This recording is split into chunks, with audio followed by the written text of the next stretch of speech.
Tonight we ride. Tonight we gon' ride for the folks. You in the slide. We on the side with the goats. I'm up in my praise. I'ma just get it and roll. Every day I'm in my zone. She wanna get her a clone. I don't know if I make it home. This is the life I chose. Stick to the models, we up in the VIP. She pull it up on me to pose. Met it at Eminem, so I feel like I'm ballin' just like I'm D-Rose. Yeah, they said there's no way that you could defeat me. They just be watching me like I'm a TV. Double T on my coat. No, I can never go broke. Tonight we ride. It's Friday night. What up, homies? Shit. Oh, Doughboy's got all kinds of sound I got issues. the volcano running. I'm trying to get everything set up. I know the volcano can be loud. I got cheesecake in the oven. I got a lot of things going on right now. All right. So I got chicken races lined up. Yeah, buddy. Yeah, sounds like you're ready for tonight. All right, that's great. Yeah, we got some stuff. We're cooking. We're cooking. Let's see. We got Zed Nights. We got Zed Nights to kick off tonight. We're gonna do a little bit of chicken derby races here in the beginning. Have some fun with that. And then we got the VBA selection show tonight, bro. Like, as soon as Zook gets here, we'll talk about that as well. Super excited, man. We put the registration out there, and, you know, the hope was 16 teams for this bracket, right, for the KOD Invitational. And we ended up with like 40 people that registered. So the selection show tonight should be pretty dope. I see we got people in the chat already. For you guys that are here already, congratulations, you're automatically entered. We're giving away a Zed horse tonight. We're going to do a little chicken race. Or you know what? Let's do a duck race. And we're going to do a Zed run. We're going to do a Zed horse seed giveaway today. I guess maybe we'll wait till we do the Zed Nights portion, right? Makes sense. Maybe wait a little bit. Yeah. So what's up, bro? What's new? A lot has happened in the last like hour and a half. Like big things. I don't know if I'm allowed to talk about them yet, but I'm not going to, but I'll tell you right now, big things across multiple games. Whether it be Zed, whether it be VBA, whether it be Chicken Derby, whether it be Footium, you know, Photo Finish Live, like there's some big stuff happening. And I mean the VBA Invitational, like the KOD Invitational, that's kind of nice. That's kind of big. Yeah, there's something bigger in a couple weeks that's going to be nice, and I think the crowd's going to really enjoy it. So I'm not going to say anything yet because I don't know if it's formally been announced, but we'll get there when we get there, you know? What's up, little buddy? Can you hear me now? Oh, there he is. He learned how to use his microphone. Bravo. You know, this thing is nuts. What's up, Joshua from YouTube? Appreciate it. Chilling. Yo, you know what? Next week, this will be the first week where our Tonight We Ride starts an hour earlier, because our baseball sim league kicks off next Friday. So this Wednesday night coming up, we're going to do the draft live here on Twitch and YouTube. We get to draft our team, and I'm really excited for it. But the first thing I want to do, and we're going to drop this in Discord for our Knights of Degen. We got to start figuring out which uniform is going to be voted on as the one that we're going to roll with for this season.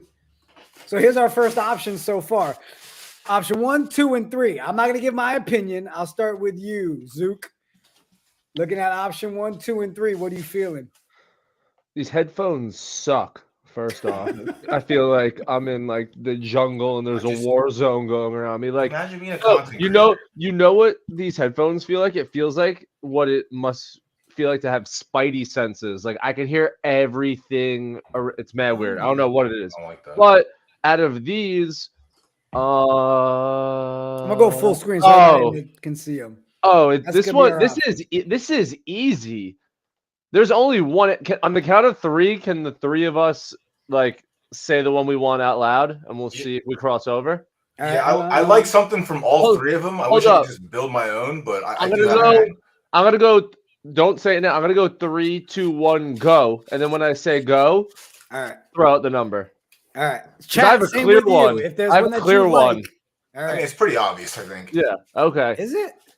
Yeah. Like one sticks out. 3, 2, 1, go. 3. You're a fucking lunatic. You no. 3. Yo, 2 isn't a baseball jersey, bro. It's 2 isn't even a baseball jersey. When Yo, agrees with Dylan, That's thank you. gross. No, because Dylan actually knows Dylan he's Yeah, an I like idiot, but he knows sports. All right, beer league. He gets 3. No. 2 isn't even an option. 2 looks like a Either soccer way, jersey. 3 is 2 looks fire. like a NASCAR jersey. 3 2 is nice. 3 is nice. Bryce? Nice. There's something from all 3 of them that if I could jam into one, it would probably look sicker than all these. But I like 2. I don't like 3 because you can't read the back. Like it literally smudge lines. Yeah, you will when it's full blown. It's 3. Of it. Jigga, it has to be 3. Come on. Well, the good thing is we're gonna drop it in Discord today. The vote will go through the weekend. The community is gonna decide. The same way Thank you. The only thing I don't like about 2 is that the back is black. Like that makes no sense. Yo, it's not a baseball jersey, bro. It's because of the back. No. The back could be the most beautiful color of all time. It's a soccer jersey. Option 1 looks like a chef coat in the front because which one? Yeah, but honestly, I like 1 more than 2. Like your drunk uncle with the barbecue shirt. Like, get the fuck out of here. No, you just don't understand. I like 1 more than 2. I like 1 more than 2 because when you have baseball, you need the buttons down. Like that's just the baseball staple, and I love the pocket square. Yo, yeah, 3-1-2. Pocket square is nice. And this thing, like Jigga said, it's gonna be like you're gonna be able to see it as much as you can any of the other ones. So if like that's the thing stopping you from 3, like it's gonna look just the pocket square is fire with the KOD logo. I wouldn't expect Steelers fans to have any brain cells. So no. We have the sexiest jerseys in the league. You see those Bumblebee jerseys? I think I'm going to sell my horses. What the is this? All right. Well, so much for unpacking that statement. What's up? Horses don't pop off until 8 p.m. You got 8 p.m. 8 p.m. is when we kick off Zed Nights, and we'll be doing some horse giveaways.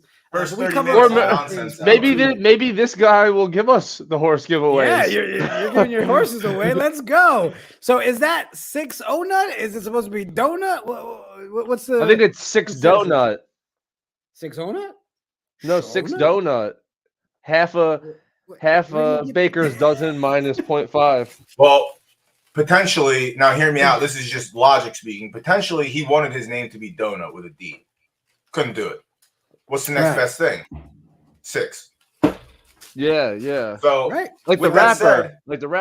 With that said, Chicken Derby. So let's race some. I got 2 races lined up.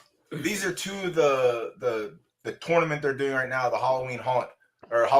So the only chickens that you can run in here are chickens that have a talent that literally murders another chicken. So machete, dropping bombs, AK-47, like anything that devastates another opponent is the only thing. So if you have something that has flight, you can't fight in here. You can't participate. So I haven't had time to run any actual tournament races, so these are my first ones. So we'll see what happens. I did drop a bunch of races in the Chicken Derby Discord.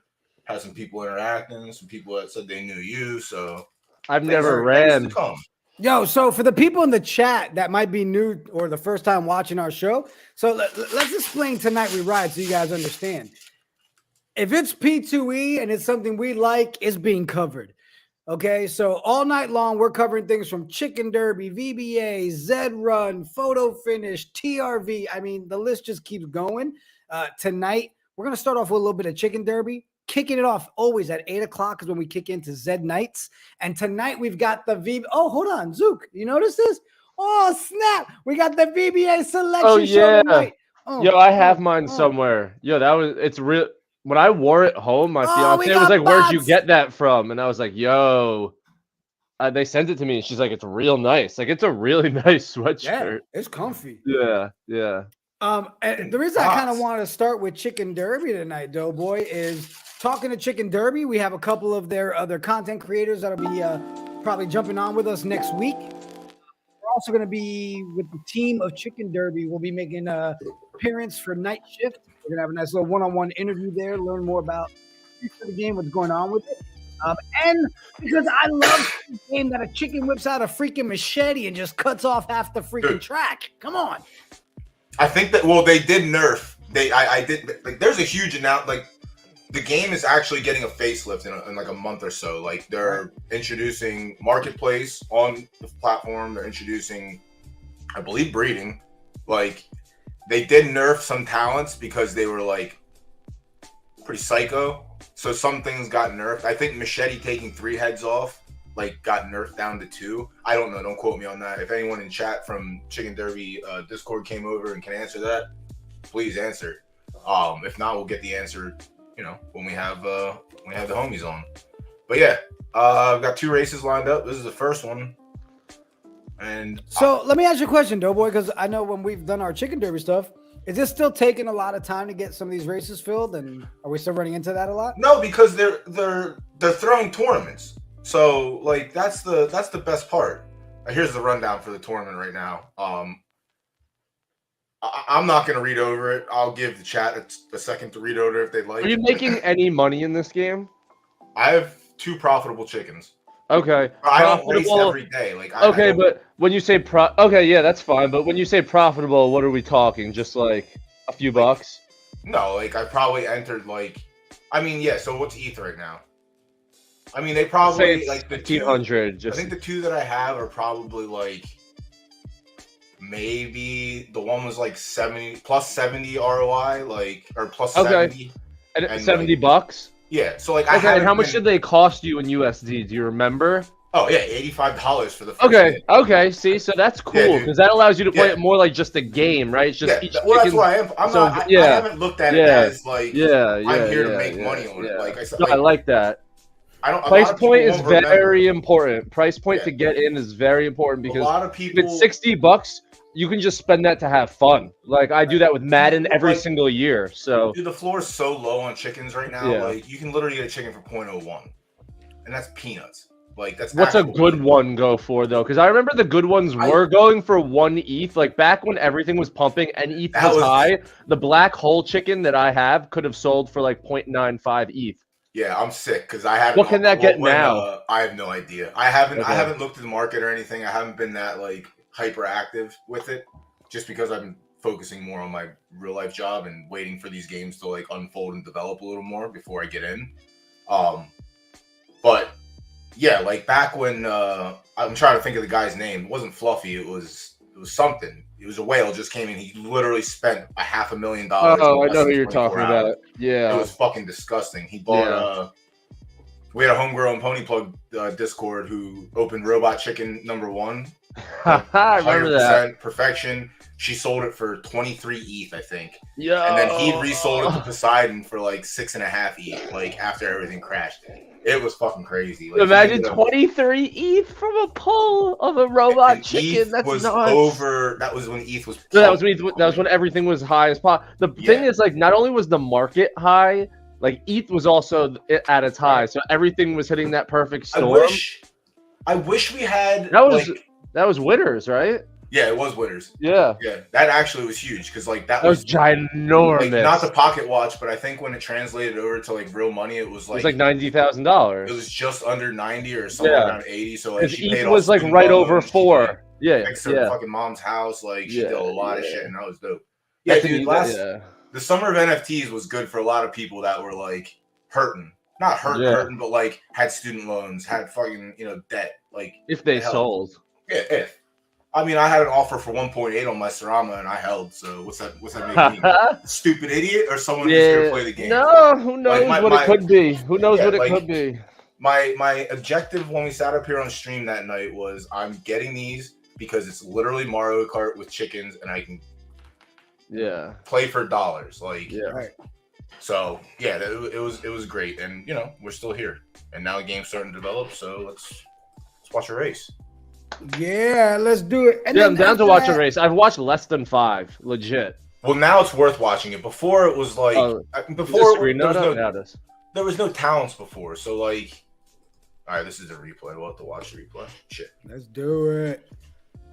But like, yeah, before there was no talents. Yeah, we need some high pace, some road rage music. Who do I have in here? I have this Mufflehead. This is Chicken Derby music. I mean, the music that's played is like, it's like a farm bop. It's kind of dope. Oh, split someone's talents off. Yep, here we go. There's one. That'll take out this guy first. So he's cooked. What's your special on this one? Mine is blue egg. So mine does the same exact thing. It shits out an egg and then takes out the person in first or second, which can be devastating at times. All right, so yeah, here's Anvil. So that'll take out the person in first. Bye. Yeah, later, bozo. While we're watching this race, for those of you in the chat right now. Oh, shit. That's the fastest I've ever seen one close. Like, that one got Anvil. Yo, do they fly? They have flight, but you can't. Yeah, we've got in the this one that race goes, specifically. No, yo. In Halloween Hunt. That one was kind of good looking. Yeah, in Halloween Hunt, you can only use. Hold on. You can only use chickens. Going into the chat, you did not miss a duck race, bro. We're doing chicken derby right now. You are on time for a duck race. The only chickens that are eligible to race in the Halloween Hunt races are chickens with Anvil, the machine gun, machete, teleport. That doesn't make sense. Blue egg, helicopter, cold snap, de-evolution, and black hole. So all those are like devastating to the other opponents, except for teleport. I guess teleport, you can teleport the person in first, but that's not like. I don't like that, but whatever. We got another race lined up. We'll check that out. But yeah, it's definitely worth like breaking out your chickens if you bought and just haven't played. Yeah, whip out that cock. Yeah, whip out your cock and get in a race. You know what they say. On that note, what up, Daniel Diaz in the chat? We got Daniel Diaz. Whip we got that Jordan. We got cock everybody. out. So this is my 97 perfection Sarama. I don't think this is his preferred track. That's the other thing too. There's oh shit. I'm too immature to play this game. I just devastated this person for no reason too early. So I already used my talent, so I'm dead. What was your talent? You just teleport. So it just went back-to-back teleports. Which one are you? Oh, you're right there, the pink one. Yeah, you're Chicken 196. Yo, what does that name mean? Come on, doughboy. It's a good name. I haven't named my chickens. Yeah. You should name the ones that are making you money. Well, this is. Yo, here we go. We got. Yo, look at this guy go. This one I ran. I yeeted this one with like 4 or 5 $25 races. So this one's like minus 70. But you're dead. If I grind. Whoa. No, I'm good. Nope. I was oh god. Hey, doughboy. Jordan was asking if you already play this. How much for a paid runner? A paid. We were just talking about know. that a little bit. I don't know. I might have a paid runner here, probably. No, I honestly couldn't tell you. I'm hoping that someone from Chicken Derby. Yo, your chicken's kind of fast as hell. It got hit twice and it started bad, but like, yo. No, I'm cooked in this race. I don't think it likes dirt. The problem is there used to be a really good website that would the track preference. Zook said, what does that mean? Yeah, I'm dead. Oh, yeah. Roasted chicken. Yeah. Yeah. Unbelievable. Let me see. So we need 2 more for this one. That one will fill in a couple minutes, and 2 more for this one. All right, people in the chat. I know you guys like giveaways. Zed is gonna be giving away a Zed horse tonight to the chat. So let's get the first round of entrance in there. It's simple. You know the rules. Right now in the chat, just drop yourself a nice little quack. That's right. Quack, you know, quack, quack. So when we do this duck race, it'll enter you. Enter that quack in the chat. You know the rules. No rules. Crack away. Let's go. Time has come. Good day to you, sir. Good day. Oh, and the quack's beginning. Here we go. Quack. Oh, yeah. Here we go. I'm going to edit my post in Discord and see if I can get those other races to fill now. We got Riggedy Wrecked. I like that name. Riggedy Wreck yourself before you check yourself. Yeah. The last tournament they had up, they did right at the beginning of the baseball playoffs, and it was baseball themed. So like if you won, it was like a home run. If you finished second, third, or fourth, it was a triple.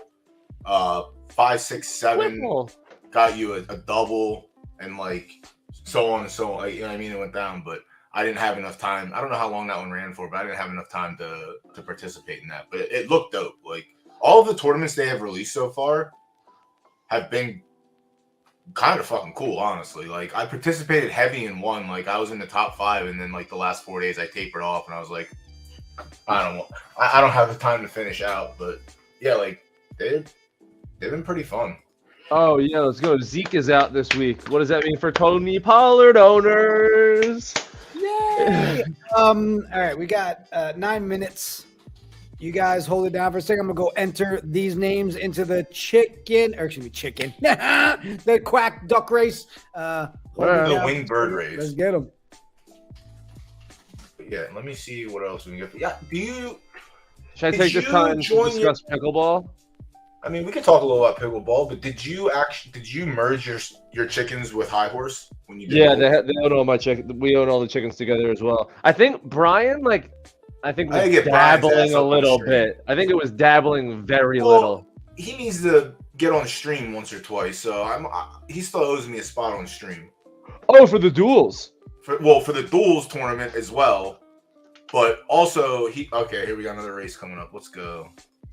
But I remember he was like wanting to stream for a little bit, and then never would because he was chicken shit, as he said.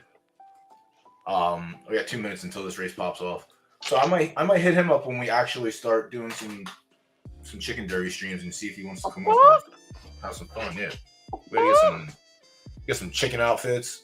I ain't doing that, but I know Jigga knows how to put like special characters' heads, so maybe we can have some talking chicken heads.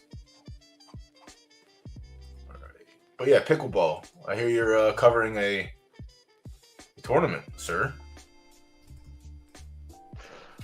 Next Tuesday, all-star charity match. 8 o'clock, Jammo. Out in Austin. I'm on the call with Norway, Johnny, and Jigga. It's gonna be good. I've been watching a lot of it to get the call because it's very different. Like it's semi like tennis where you don't play much, you don't talk much during it, but we're gonna do a different vibe with like a Manning cast. So I've been watching some of that also. But no, it's gonna be a lot of fun.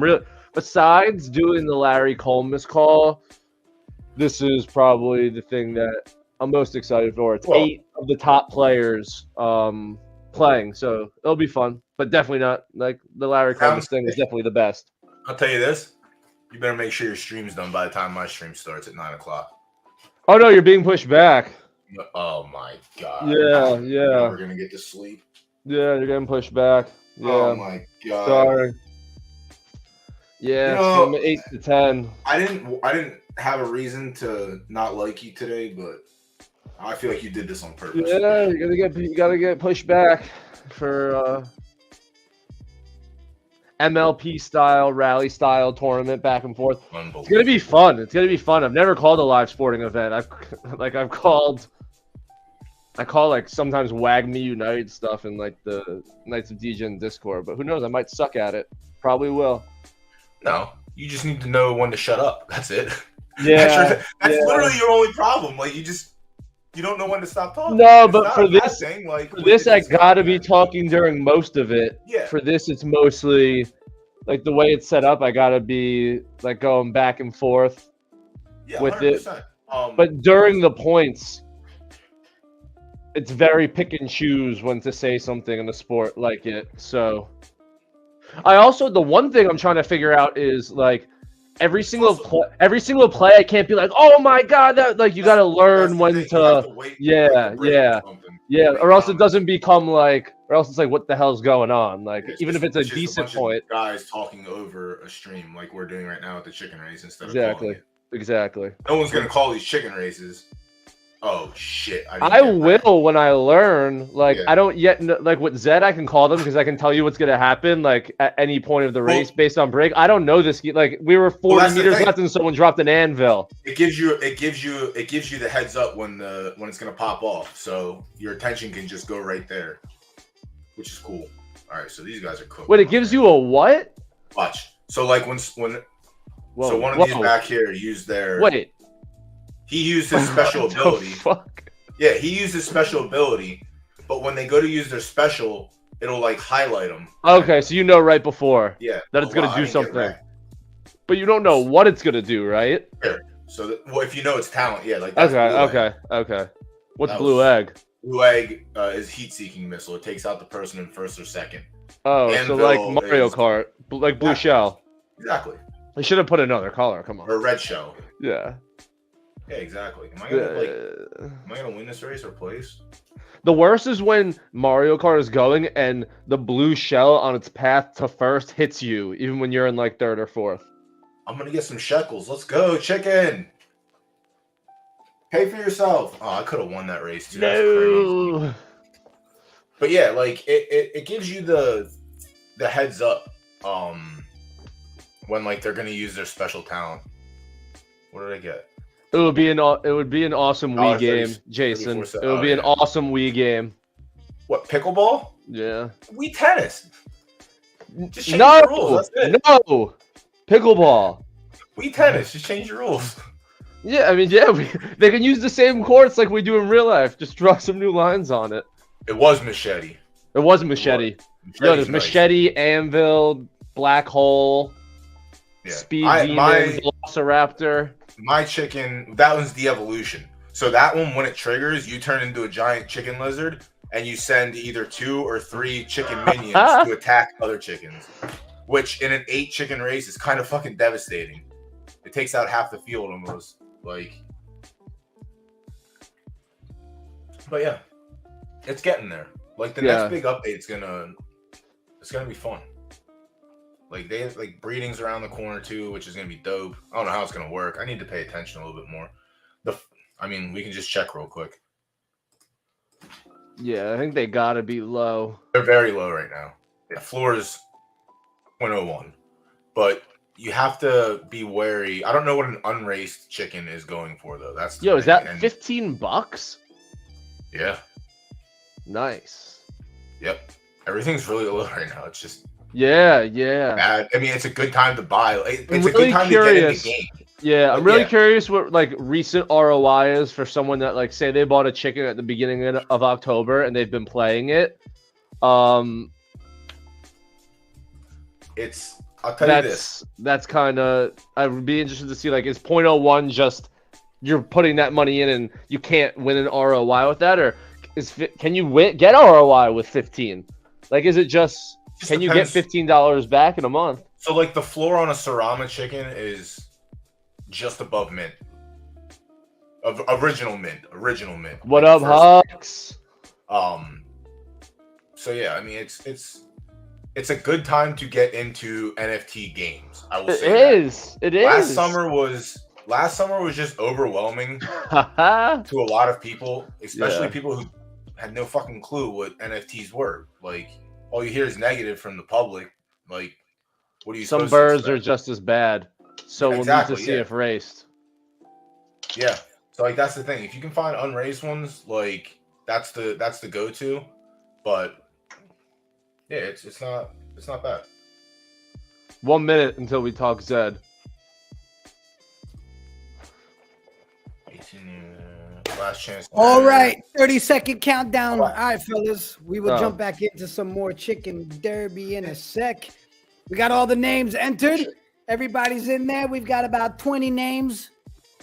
Crazy. 30 plus people in the chat. 20-sec quack. People just don't like free. Some people don't like free stuff. Fuck, I entered. Free's nice. And you're on the show. All right, so. Win more. Oh, snap. It's 8 o'clock, fellas. Which let's run that Run duck race. Nick up.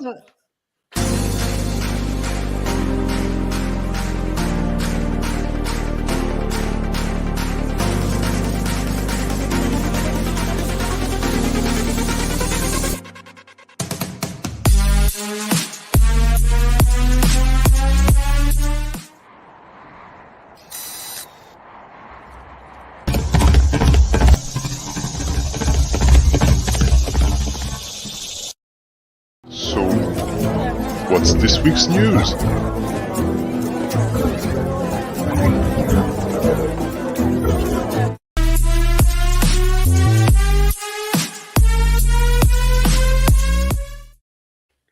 Yeah, buddy. Let's jump into a little bit of Zed Nights. I did see we had a last minute entry, and they got it in before the intro video cut. So Chikov 42, I'll enter you in there. All right, how you doing? Guys, I'll pick up the first topic.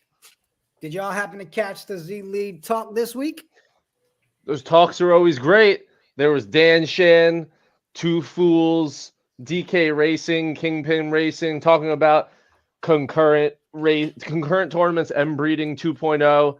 I know Dan Shan was talking about concurrent tournaments in the Z League Twitter space, and then legit within 24 or 48 hours, Zed actually released concurrent tournaments. So Dan Shan was kind of running around Twitter a little bit, which was funny, saying that Zed was listening in.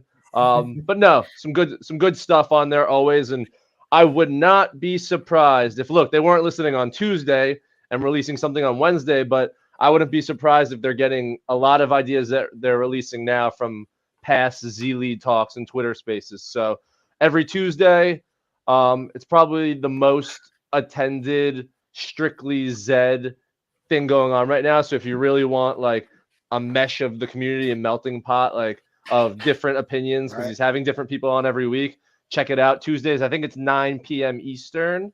Yeah, 9 o'clock. I think Doughboy has a show at Tuesday, 9 p.m. Eastern. So I do. yes. But you know, it's different though. Different. Well, I was about to say, I'll be honest. You know, there's no shows. I'm not gonna lie. It's one of those ones I catch afterwards. You know, I call the Tuesday Zed Spaces. Those are the ZA. The ZA. You know, if you're into fantasy football, though, you go the ZA spaces. If Zed's been listening, then they should have been listening for a while now, because those are what I like to call the Zed Anonymous. It's like Alcohol Anonymous, but for people with Zed who just go there to complain about their ideas that don't get heard and hope that they get heard. It is like Zed Anonymous. It is. No, it really is. And Dan Shan is like a guy who would run a meeting like that, so it's perfect. He would attend, run, and participate in the meeting as well. Yeah. Yes. Oh yeah. But there's always top tier conversation going on there. But yeah, it's I like to hear some of the confessions or the why aren't they listening to me is like the venting. Yeah, the venting. I guess it is. I don't know. It's you know. It's fun. It's good fun. Z League vent sessions, Tuesdays. We also got to talk about the fact that, and I know we touched on it last week, but just a reminder, we've got the Zed Run Halloween. That's kicking off. It's more than just my kids getting dressed in costumes I no longer approve of. It's only 3 days away. Yeah, 3 days. Oh, the 31st is the first one. All right, I thought. There will be 3 challenges. You know, it was Black Cat, Undead Horse, Borrowing a Ghost Horse. Black Cat was Midnight Black Horses. Oh, it's up on the screen. Only open to race horses with the midnight black coat color, bred after a certain time on October 17th. The number 2 was Undead. Undead is horses that haven't raced in October. So like the theme, bringing horses that are quote unquote dead back from the dead. That's challenge 2. So you have Midnight Black that were born after a certain date, Undead horses that haven't raced before a certain date. And then number 3 is Borrowing a Ghost Horse. You got to get a ghost white racehorse and race it at least 5 times on All Hallows Eve. Eligibility, you have to sign up for the first time, 12 a.m. 30. That's just for that wallet, so do what you want with that information. Any wallet that's been set up with an account on Zed after that date, you borrow a ghost white horse, you're in it. Just some fun things that a lot of times things like that should be used if you're already working with a stable that has some of that in there. Take advantage of it. Or if you don't and you have nothing else going on, it's a good time if you were looking to purchase an added reason to look for those specific things, whether it be Midnight Black, a horse, that hasn't raced since a certain day. So look for that on Monday. Yeah, we still didn't get our black horse. You're not going to. Midnight Black is tough. That's why I still don't believe that we sat up here 2 weeks ago and you said that there was a number of Midnight Black horses. Yeah, I think there was like 2,000 I need something. BG to run the numbers and see how many Midnight Blacks have been bred since the first announcement for this, or honestly in 2.0 in general. Like I'm very interested to see what the total is for that. Yeah. It is definitely rough. And then trying to get Ghost White also is. Yeah, I like that. I like that because It's a challenge. You have to It's work. It's like a part of the challenge is like getting story. eligible for the challenge, which I kind of like. Like you have to Right. breed out and try and get a midnight black. You have to find different ways to find an undead horse. Like you got to go back through your wallet to see a horse that's good enough that hasn't ran in a while. Because anything that's decent, you probably have been running. So, very interesting. Interesting ones that I real like. quick. So, So, what Elon was the Mario, date what for is the it, blacks? It was October ones that were bred 17th. after October 17th. Yep. Wait, That's has to be bred UTC. after? Yeah, that's UTC. So that's 7 p.m. October 16th Eastern Standard. Yeah.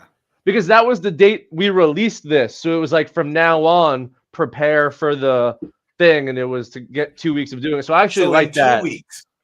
I gotta hit up BG. How many midnight blacks? Yeah, Dovo, you actually made the comment when we did it. Like, if you breed one, you're probably going to qualify because not that probably many. win, honestly. That's what I'm saying. That's why we looked up the number divided. Like we said, Yeah. it's been 7 months. We did that division, and we said if you breed one over the next 2 weeks, you're probably going to automatically be on the leaderboard. So, like you were just saying, part of the challenge is just getting eligible, which is cool. Yeah, Travis has a point. It's another way to encourage look. more breeding. Look, I don't even think they're trying to hide that, So Breeding it game. is what it is. Yeah, it's a breeding, it's an added bonus to Racing game soon to come. It's gonna be nice. smack things around if you were on the fence. Next in concurrent tournaments. Actually, hold good. on. Is there something else? Because I know you two have a lot to say on the concurrent tournaments. So before we do that, let's just spice it up a little bit. All right, is that okay? Yeah. With you guys? Good. Let's see who the heck is getting a free horsey. I'm in the mood for a Oh shit, my duck cheesecake. race. Here we go. Duck race. Who's winning themselves a Zed horsey? Let the race begin. Who you got your money on, Zoot?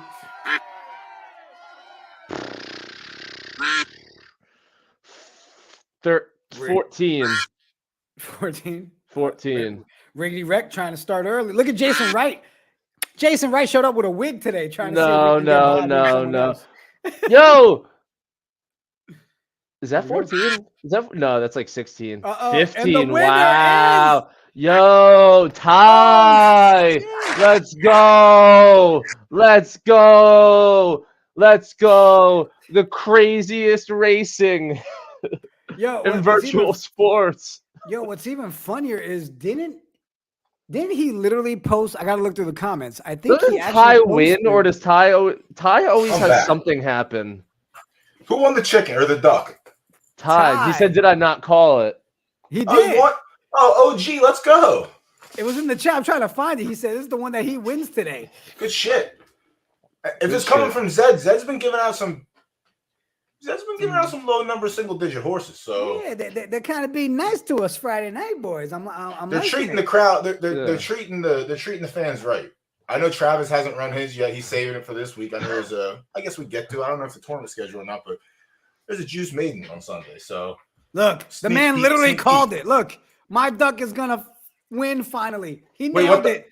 What duck did he have? What is it? Was it like Superman or something? 15. No, it was a red duck. It's a red duck. Congrats, Ty. We'll get your info, bro. We'll get everything sent Yo, over to one you. little mitt. That was many streams Yes, ago. and one little mint. Yeah, Little Mint's nice. Little Mint's. Yeah, maybe I got another horse. Let's give away another one. Charity wallet. There's like 4 or 5. No, let me just go into my own wallet. No, you love giving your shit away. Oh damn. So let's do while you're pulling that up, you guys want to touch on we gotta get concurrent tournaments? Yeah, like we said with the Dan Shan thing, 2 at a time, more options for people. The only iffy thing that people are still like, there's 2 tournaments, but I'm pretty sure the same amount of like winners. And what I mean by that is when there was only one, there was an A and a B of 192 and 192. Right. I think they're scrapping the B192, just making a second tournament and having 192 there. So there's still 384 people getting paid. If I'm wrong, chat, let me know. But I think that was it, because that was something that people that were against it were saying, okay, now it's taking away from like lower level horses and only the beasts are going to be able to qualify in the top 192.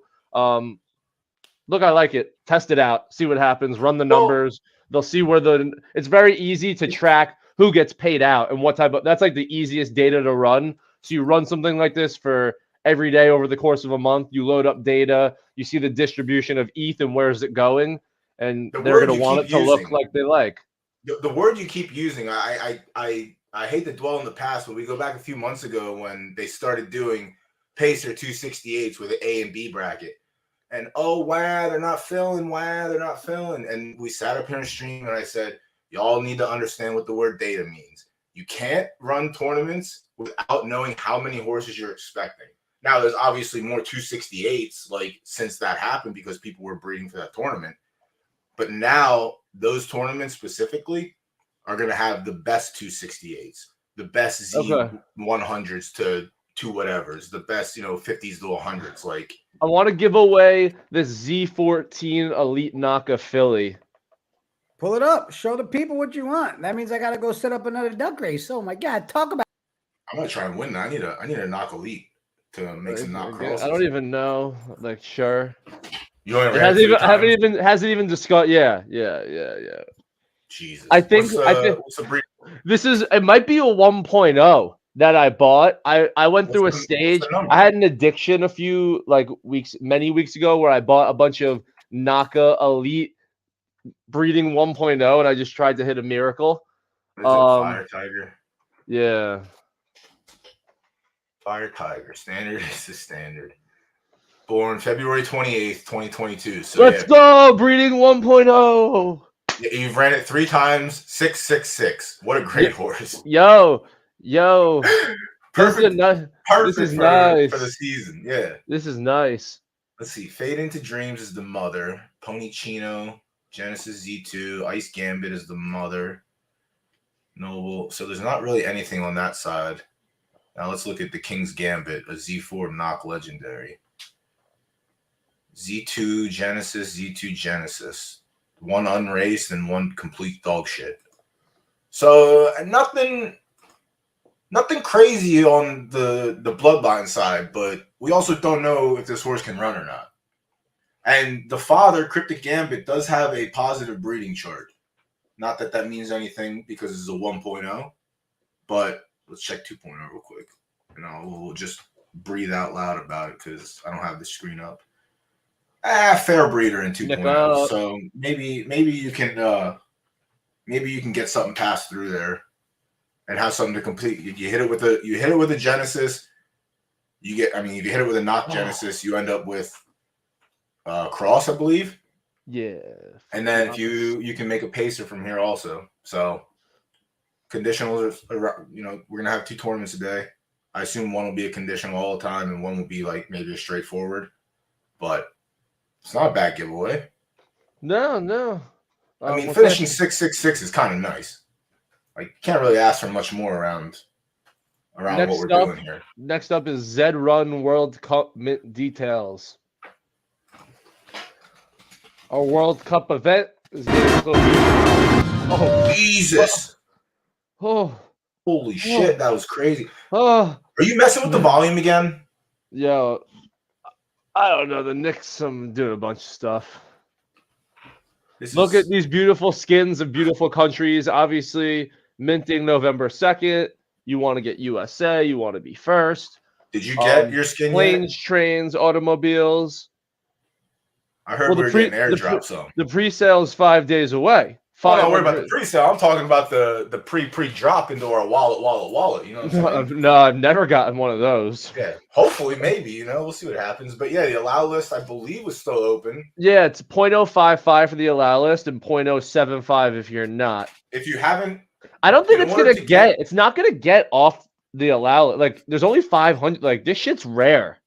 It's not gonna get. There's only 500. It's gonna be allow list 500. Definitely. Yeah.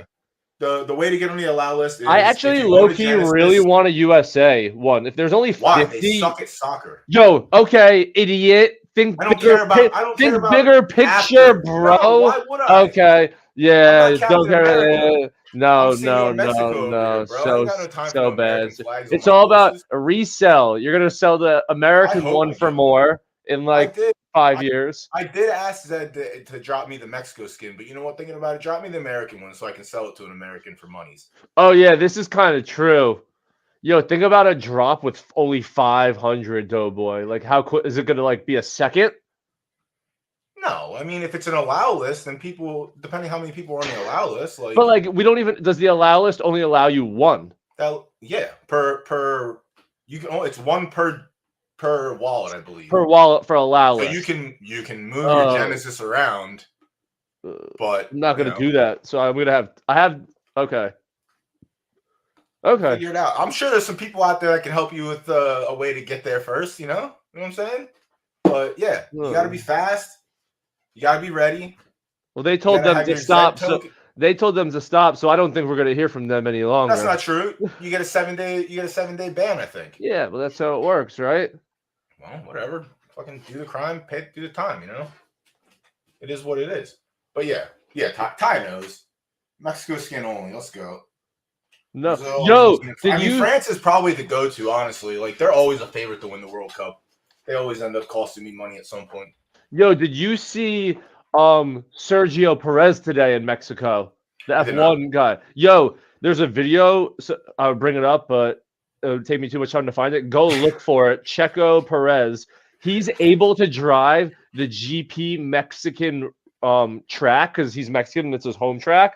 Like blindfolded, he was on the virtual track facing it away with the screen behind him, and he raced the entire track without crashing anywhere, which is like psycho.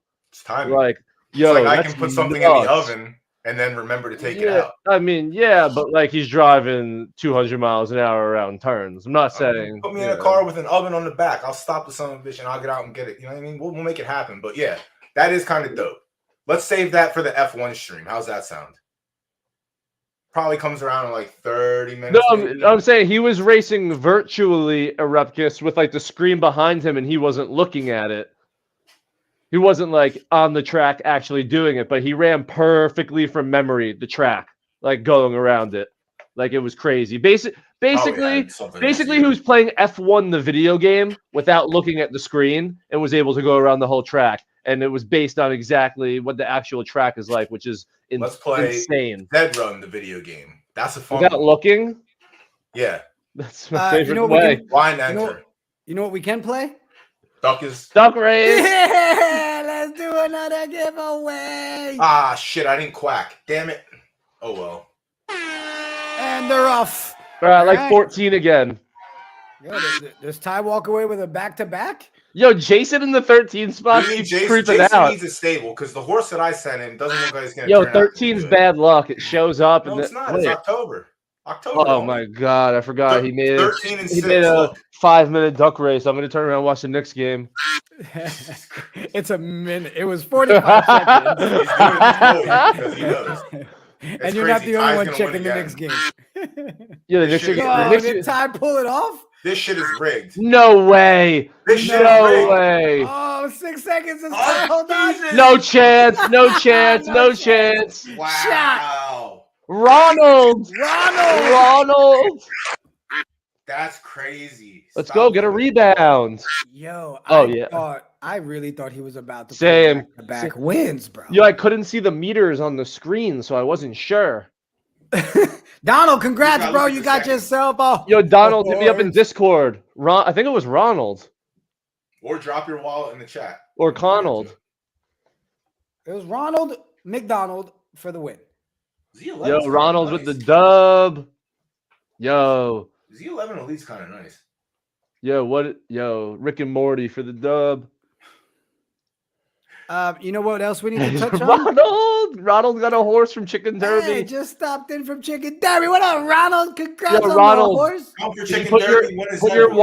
Put your wallet in the chat, Ronald. I'll send you this horse. Let's go. Lightly race so you can have some fun. Yo, let's touch on some of the Lucky Maiden winners. Bang, bang, bang, bang. Lucky Maiden, always dope. Maiden, the one thing everyone agrees should be longer than 1 day, so Lucky kind of takes care of that. Supreme Evergreen from Arbitrage, definitely Crazy Blood between those two horses. Zero Chaos from Phantom Horse Racing. That's an interesting one. Okay, and Wings of Heaven from Crazy Horse. So two well-known stables with a third. I apologize. Just for me personally, lesser-known stable with Phantom Horse. But the Lucky Maiden is always going to be interesting because it comes down to people think the top blood is more isolated, and if that's the case, when you have these things that last more days, the cream will rise to the top versus one day where there's more variance for only 5 races. But again, like with concurrent tournaments, we already have the maiden that's one day, so Lucky does a great job of giving us a maiden that's a week. One day, hopefully there's a maiden that your first race is on the 1st of the month, and there's a leaderboard for that whole month. There's so much to do with the maiden, and they're so important. And Doughboy always taught me that from the beginning. Like in the real horse world, the maiden is a beast of its own. So anything to build around it and get breeding going and stuff like that is good. I don't think he runs these with every maiden every more. I think he goes every other, but he does a good job promoting it. And when it's going on, everyone knows about it. Yeah, he said Phantom paid 0.85 for the okay, so that's cool. 0.85. So that's just under 0.85. So that's cool because that's immediate ROI right there. Yeah, I don't know what the payouts were, but I know that probably it's a lot. It's a lot. Like that, yeah, so. And even if he didn't, it's a great start. Yeah. Yo, let's look into Zero Chaos real quick. And can either of you two get that wallet from Ronald in the chat and paste it in the private chat? Yeah.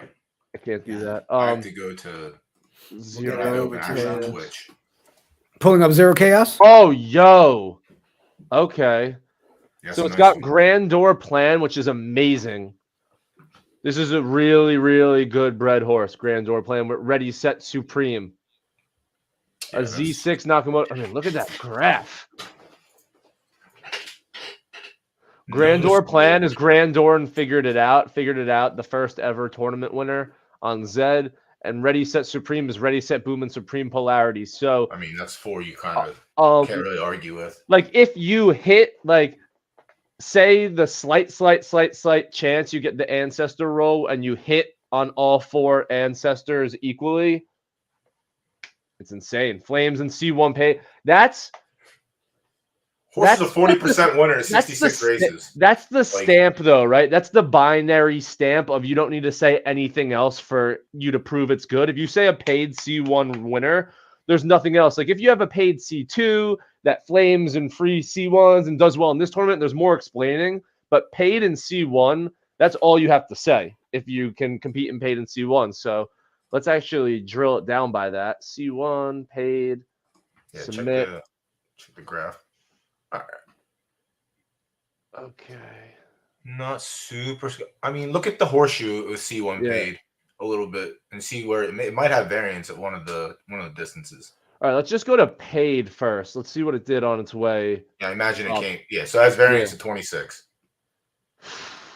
That's kind of big too. And yeah, for the horse paid, is running. Yeah, you want the horse is running at 26. Like we can probably sit here and name like. This is C1 paid. Yeah. A little. It looks like a little bit at 1800 too, but and really, flaming in 6 out of 8 of those. So, I mean, when you breed a horse, if you never want to worry about it, like you can just run this in 26 and look at the price points that work for you for entry point, and this is a paid killer. Let's look at some of the fields for the 26 that it won. Okay, so it flamed in 6 out of 8, and one that it won, it didn't flame. That's 154. Perfection, invoked edge, newly engaged. So no killer in that race. No noticeable killer that we would know. I want to go to paid 26, and I want to see the fastest it ran in C1. So this is paid C1 26. It just ran a 152. The slowest is 158. Its fastest speed ever. It came in 11th. Yeah. And then 158 right below the dead 12th. This game's crazy. Then it ran 3 seconds slower and won. Let's take it to 24. Pull up. Never ran a C1 paid 24. Has it ever run a C1 24? No. Has it ever ran a 24? Yes. So in 2400, Doughboy, it's never ran other than Discovery. And in the Lucky Maiden, and it has a second, first, and first. You saw the graph in 26. Why not 24? Do you think they should be trying this at 24? I mean, there's also, probably. There's also I mean, try it everywhere. Why not? I mean, at a certain point you can see that it's not going to do anything, but you see variance at 26. Like, you got to assume there's some variance everywhere else. Yeah, like let's maybe look. not heavy, but like, there's got to be some. The 26 Supreme ever, like, I would think for flaming and winning in these, you would want to. Let's see what else it ran. Like, what has it ran in C? So C1 paid. Has it ran anything other than 26? Check it. Yeah. Oh, I was it's say, ran check, 22 and 18. Why is it not? Maybe. It's also a stable we've never really heard of. Gemoish, but what? Regardless of parents' DP, we can already see that they've tested 18 and 22. If you see that it's such a strong DP at 26 and what it did at 24 and it's 3 races, isn't the automatic one to test next 24? So, like, and we kind of already know the grandparents and parents, like, not the specific DP, but marathon. So it has that ability, I would guess. So this is the only reason I would say check. I have it's obviously not a Z, it's not a Z5 exclusive with bomb parents. I have a Z18 exclusive Butte who runs at marathons, has variants, but I've recently switched over to paid racing, and it is literally left leaning at 1800. Wins at 24, 22, and 26 is left leaning and paid at 1800. So the only reason I would dabble everywhere else is because of that. And this horse is obviously a much higher caliber horse, running against much higher I mean, class 4 paid races are kind of fucking tough, but class 1 paid races are, slightly tougher. Yeah. But I don't know. I've always been, what was our motto a year ago? Race your horses. You know what I mean? Diadu. Dank Phantom's the best sprinter on the platform. Yeah. There's no denying that. The horse can win at 26, but it's just the best sprinter. So why not? And the next Lucky Maiden, 8th of its kind, will begin with the upcoming Juiced Zed Maiden. More details can be found in the community rundown. You can see him on Twitter. You can see him in Discord. Sign up for that if you have a new horse. And let's wrap it up as we like to do with shouting out some people in the community. It's always been an eventful week. Yeah, I've got this here. Stuff. Let's see. We had Smiley snagged their first tournament win with Ribbon Runner in the exclusive conditional. Look at that. Congratulations there, Smiley. How about Sangudo Stables? 4,000 wins, bro. That's a homie. Well over 5K in total with the other stables. But the nice shiny number is always fun. We also then had 5280 stables and the 1T1 day. So they 1 ETH Racing Profit, man. Congrats. Yeah, that's good. Yeah, that's nice. That's a good number to hit. Yeah. Right. And the 5 ETH, can't complain. Yeah. For the year. For the year. Yeah, still 5 months left. First of all, can somebody tell me what his PFP is? It looks like a Dobby. No, it's a mouse. Isn't it like a cool monkey? I don't know, variant or something like that, like a cool monk or something. When I saw that monkey making the graph, I was like, yeah, I like that monkey. Let me check. I think that's on Immutable. It's a dope monkey with that earring and the jersey. But we love showing the community love. I mean, those are all pretty dope accomplishments. Good stuff there. Where's this monkey at? I'm intrigued by the monkey picture now. Yeah, I think it is one of those. What is it? Still 1815? 1817. 1817. Right, I think Brunson just hit 2 at the line. No, that was good. And I think that wraps it up right on time, right? For Zed Knights. It's kind of perfect, honestly. Yeah. Especially if you talk We're getting about it down. We're getting it down to a science. 8 to 8:30. Now, guys, in the chat, our Zed friends and community, there will be tournaments. We'll be looking to do those most Fridays. Most Fridays. Every other, depending, because we have so many different tournaments that we'll be throwing on Friday nights. I mean, I know we're going to do a Z one next week. We also got TRV tournament next week. Tonight we're doing the VBA, start of the selection show here in about 30 minutes. Guys, Doughboy, is there a chance we can try? We talked about it last week. We got a little bit of time to kill. Can we try to maybe make a black horse? I don't even know it's in the stable, honestly. Yeah, I don't think we can't. No. It's such a crapshoot. Yeah, It's such It really a crapshoot.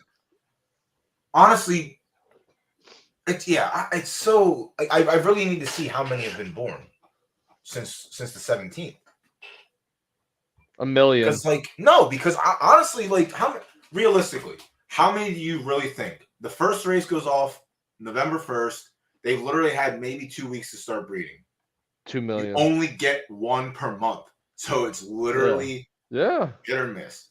So unless you have a stable of 400 horses, you can just mash together and hope to get Midnight Black. Like, bang. It's tough. But if you get one, like I said, if you get one, you're auto queued. I would assume. Like, you probably just have to run the minimum races, and you're rich. Don't take it from me, but you might be rich. Dab. Oh, Zook's in that mood. All right. Do you guys mess with the Z Racer website? I think we had them on streams a few, way back when, but Yeah, well, the reason I ask, I mean, I saw that was like the tool that they were highlighting this week on the blog, right? Was the Z Racer? Yeah, they were, yeah. We checked it out. There is it is kind of nice. But yeah, I mean, you check it out, While you pull that up, chat, Zook and I were talking about it earlier. What kind of tournament would you guys like us to run next week? Do we do a crazy massacre where it changes every hour? No. Do we want to do a 1 hour blitz? Like you guys tell us. We'll take the consensus from the chat and then we'll put it together for next week. Nick Poll sounds good. Poll sounds good. Yeah. Brunson's just doing his thing. And honestly, I do have to. We do have to finish our tournament that we started 2 months ago. Yeah, we're gonna get everybody back. I have to fight All Elite Racing, Lil Captain Travis, in a head-to-head stable. Yo, I'm mad excited for the selection show. It's gonna be good. It's gonna be good. Yeah. We got a lot of that. Yeah. So. Jigga. I forgot to let me actually just look real quick. I want to see if I got an answer. There may be something funny. I just want to see your reaction, but let me look in Discord real quick. Nice. You're gonna tell me the price. I'm gonna shit myself, aren't I? Ronald, I know exactly what you're working on.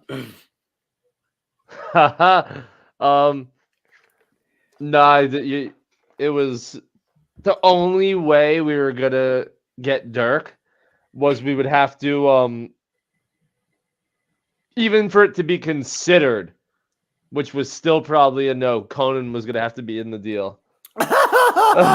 Shut up! Not happening. He said he's only looking for a rare or elite pure shooter. So the only one we have is Conan. I sent him Conan. He's like, yeah, nice player, but probably not for Dirk. I'll let you know. So the only one we even had to begin with that he was looking for that he even traded, he would probably trade it for Zohan. No, I would trade for Zohan. No. What are you talking about? I'm gonna message him and be like, yo, I wouldn't trade you for Zohan, but is this a caliber of player that you would consider? Jigga, I want to show you. Jason just gave us the best idea. He wants to see Zed horses fight TRV champions. I don't know what kind of tournament that would be, but look at these last. Jigga, look at these last 2 games for Zohan. Yeah, whatever, bro. All right, we just sit here because we have to work together. All right. Yo, Doughboy, I have an elite squad of hitmen. They just go like this. Ronald sent me his wallet. All right, I sent you Ronald's wallet in the private chat. Ronald said he ended up in Chicken Dairy because he got shut out of 3 Zed run drops. So this is his first Zed horse. It's kind of nice. Yeah, it is. I like when it goes to somebody that doesn't have one. You know what I mean? I mean, it's with all the giveaways. It's tough, man. Those drops back in the day were tough. Like, there was a lot going on. A lot of things. Thank Lord Zed that there are no more drops in the foreseeable future for horses. Skins, different story, but yeah, those are rough. So I'm glad he's getting his horse finally.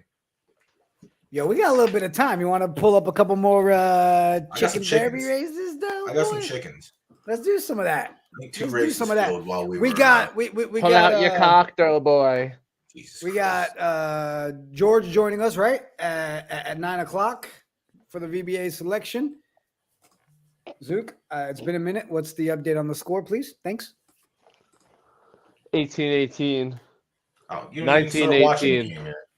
19-18. 1918. All right, I'm gonna pull that up on this Yeah, one. you started- Oh, we got some more chickens. Yeah, these filled, so we gotta watch the replay on this one. These aren't the Halloween ones though. I'm gonna have to enter some more Halloween ones so we can see some action. So hopefully these get us there. We need some racing music. Oh, Yeah, I'll throw it up real quick. which one's yours? Good question. I'm up here. Ooh, Dirt Leg's in here too. Let's go, Dirt Leg. Dirt leg. That's our homie. Come on, chicken. All right, see Zook. Now this one's gonna. Oh my God, Giannis just slammed Thank God this is a basketball. right on Mitchell Robinson. Oh, I forgot Zook's Zook's attention span. Well, we got Jalen Brunson now, and he's magical. You've had him. Check out the Knicks Nights or Knicks Morning Brew. Next morning brew, baby. Monday, That shit Wednesday, was- Friday. Our That man shit was popped so off. dope this morning. Yo, what is that? What's that chicken with a gun? That was the AK-40 or the CK-47. That's just ridiculous. So they're Yeah. popping off. Firm! Guys, I got the rare and powerful stripes on mine up here. Firm! Firm! Go. All right, Go. this one's popping off now. Holy crap. That's Yeah. crazy. Super chicken. Sometimes that's just how you win races too. You just Yeah, pop you off. win everything. Nope, you're dead. No good. No good. No bueno. The good thing, the best finishes. So there's a trait called the Cooper, and you literally just like get in a car and jet off, and then you hit a brick wall, and continue running after that. But sometimes you can hit the car at like 20 meters left and just win the race, which is sick, but kind of unfair. And we'll fire this one right off, back to back. Where am I at here? This is another 1400. Oh, the Knicks are winning! How the hell did that happen? Nick up. Manual quickly. Yeah. All right, here's the AK-47 again. Oh my Bop, God. bop, bop, bop, Oh bop. my God, I don't like this. Let's see if we can get that. I want to see Machete again. Machete's nice. Yeah. Cold Snap's kind of juice too. I'm just not even gonna This compete. is I like $34 up for grabs. It was like $3 entry, I believe, or something like that, or just under $3.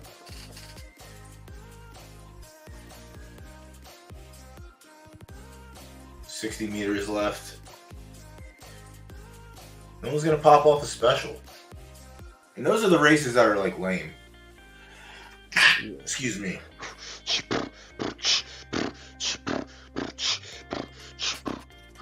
Alright. Fly! Come on, chicken! Yo! Yo, no. Fly it's not taking- faster! Yo! Fly faster! I think that's a win. Oh no, it's not flying. Damn. Your wings got clipped. Oh my god, I just got tired. El Pollo Loco, So sleepy. mi amigo. So sleepy. Second! Tu pollo es slow. Muy lento. Muy lento. Damn, did I get second? I'm trying to be rich. Wow, I got No, third. I mean, listen. Let me see how much that was.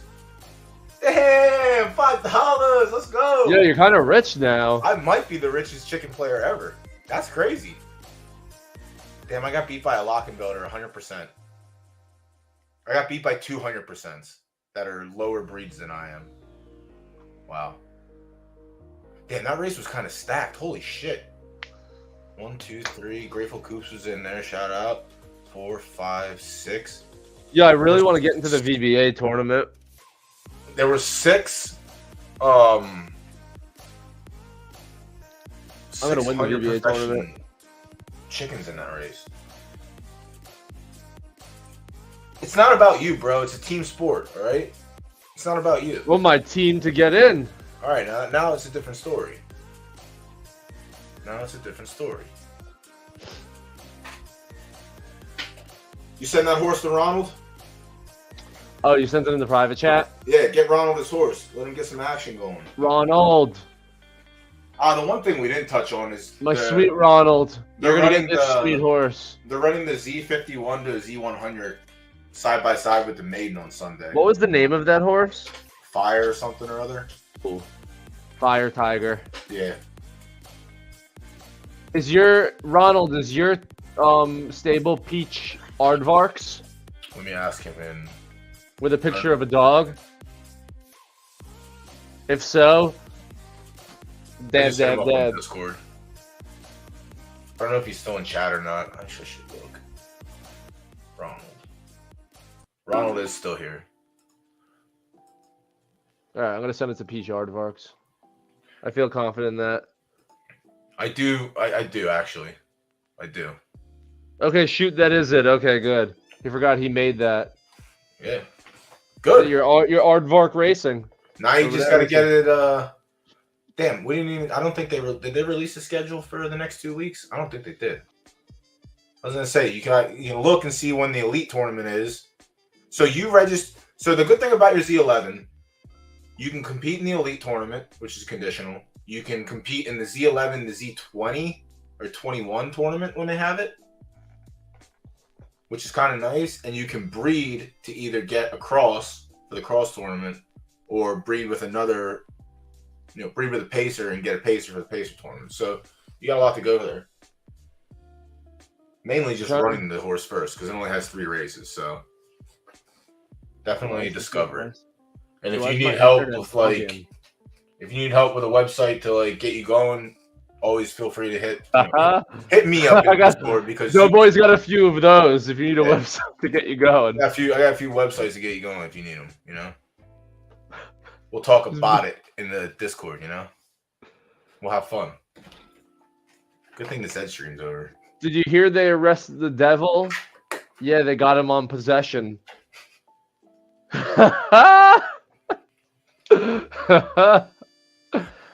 Oh, Jesus Christ. So fun.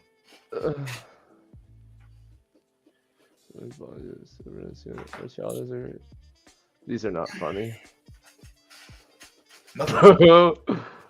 I got some funny ones coming up. Thing is, the funny ones, I can't say on a Knights of Tees stream. Yeah, save it for your podcast. I can't believe. No, this is stupid too. Let me see. Is there riddles? Remember Slippery Stairs? Yeah. That shit was funny. Keep on winning. Paid. I'm gonna enter some races. See if we can get something popping off. You play Family Feud for the next 15? I love Family Feud. Yeah, I kill it. Family Feud. All right. Family Feud, let's go. All right, Family I got Feud everything until set up VBA. for the VBA selection show. Good. We got 15 minutes till that. Are we doing Family Feud right now to kill some time? I'm gonna drop a couple Zed races in the chat and see if we can get them to pop off. Nice. Because there's a paid tournament right now. I agree Yo, with this Thomas one Gump. barely worked Bad last jokes time. are awesome. Last Yeah, time this you had a didn't problem work. with it last time, right? Yeah. I'm winning, but yeah, Jesus, we're dead. All right, so while you're figuring that out, I can do some shameless plugs. Yo, Monday, Wednesdays, and Fridays for you Knicks fans. We launched our new show today. It's called The Knicks Morning Brew. Project Nerd HQ, my bro Phil Porto, and myself. Crazy guests lined up. The panels nonstop. Check it out. Monday, Wednesdays, and Fridays, 11 a.m. I'll give you guys a teaser.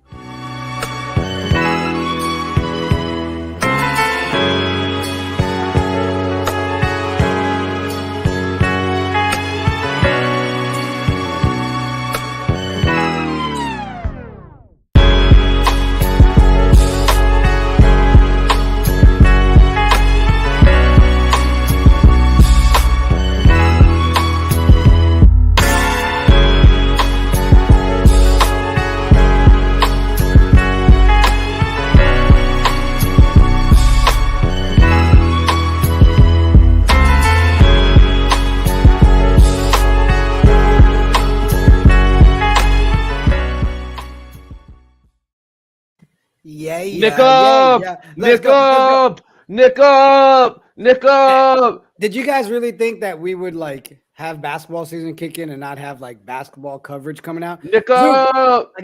I mean, I know we haven't started the Zed thing yet, but I guess we can also plug Alley Oop tonight. That'll be going down on Thursdays, 5 p.m. Eastern. Check it out.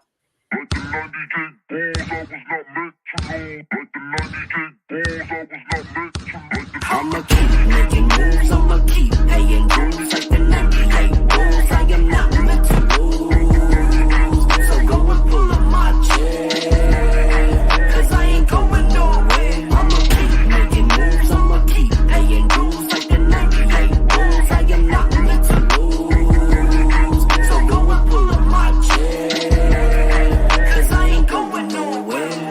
It's been a minute since I grabbed the microphone and spoke. They been sleeping on me, time to step out of their comatose. Let my stats rise on the board charts. 91, my crew building a dynasty and get me outdone. In the land of carbon copies, I'm the clarity and static. Oh yeah. I believe that is what the kids call a bop.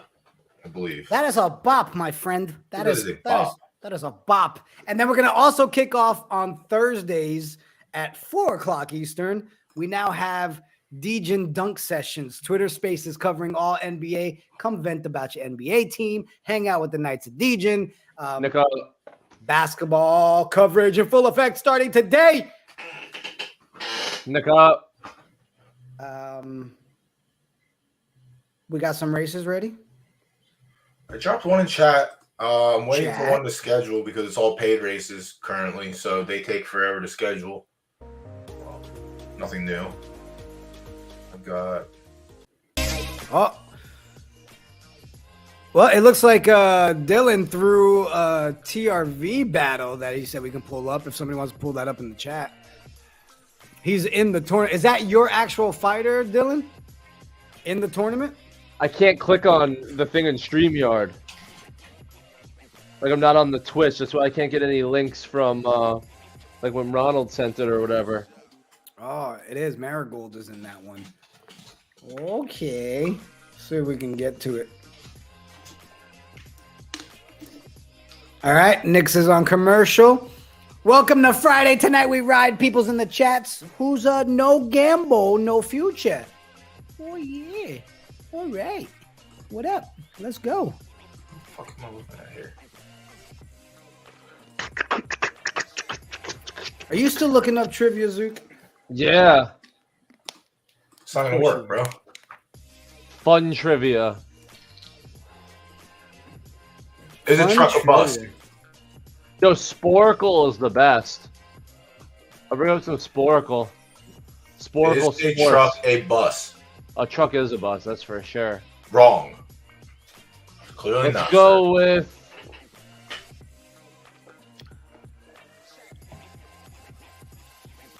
He's trying to... What do you do when you gotta kill some time? 25,000 yards. Okay, Brady, Breeze, Ben, Roethlisberger, Rogers, Marina. Manning. Yeah, then we'll get 2 with that. Manning, Green Bay, Favre, Atlanta, Ryan, Chargers, Rivers. Chat, throw some answers out there. Elway? Can't play this game. Yeah. Detroit, Stafford, San Diego, Fouts, Cleveland, Baltimore. Wait, did Rivers ever have? Yeah, I put him in there. He's up there. Okay. Yeah. Well, Seattle, not Hasselbeck, right? Wilson? Wow. Buffalo, Kelly, San Francisco, Montana, Young, St. Louis, Kurt Warner? Damn, not Kurt Warner. Dallas, Romo, Aikman. It's not Sam Bradford. There's no chance it's Sims. Sam Bradford. No, it's not Sam Bradford. T. Cunningham. The Who's Minnesota? Oh, St. Louis. Culpepper? Wait, what the fuck? Maybe. No, it's not Culpepper or Cunningham. No? I might have spelled Cunningham wrong. What was the White's name? Wait, is it? What's there was his a White face? there after Cunningham. Kirk Cousins? No. There's no way he's Really? already at No. it, is he? No. Cincinnati, Boomer Esiason, Boomer makes Palmer, sense. Kozar. Miami might be. Damn, they had so many shitty quarterbacks. Raiders, Staubach. For 36, No. For 31. I put in Warner. It's not there. It's still an active roster going into 222. You got to look at that. Bledsoe? Yeah.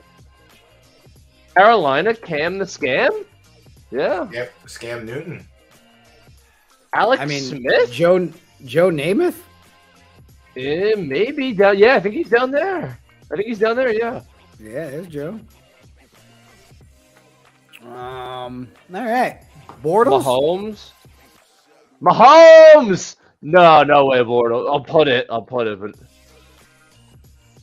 yeah. Who was Mark Brunell? Brunell was. Yeah, let's Washington go. Yeah. I got him.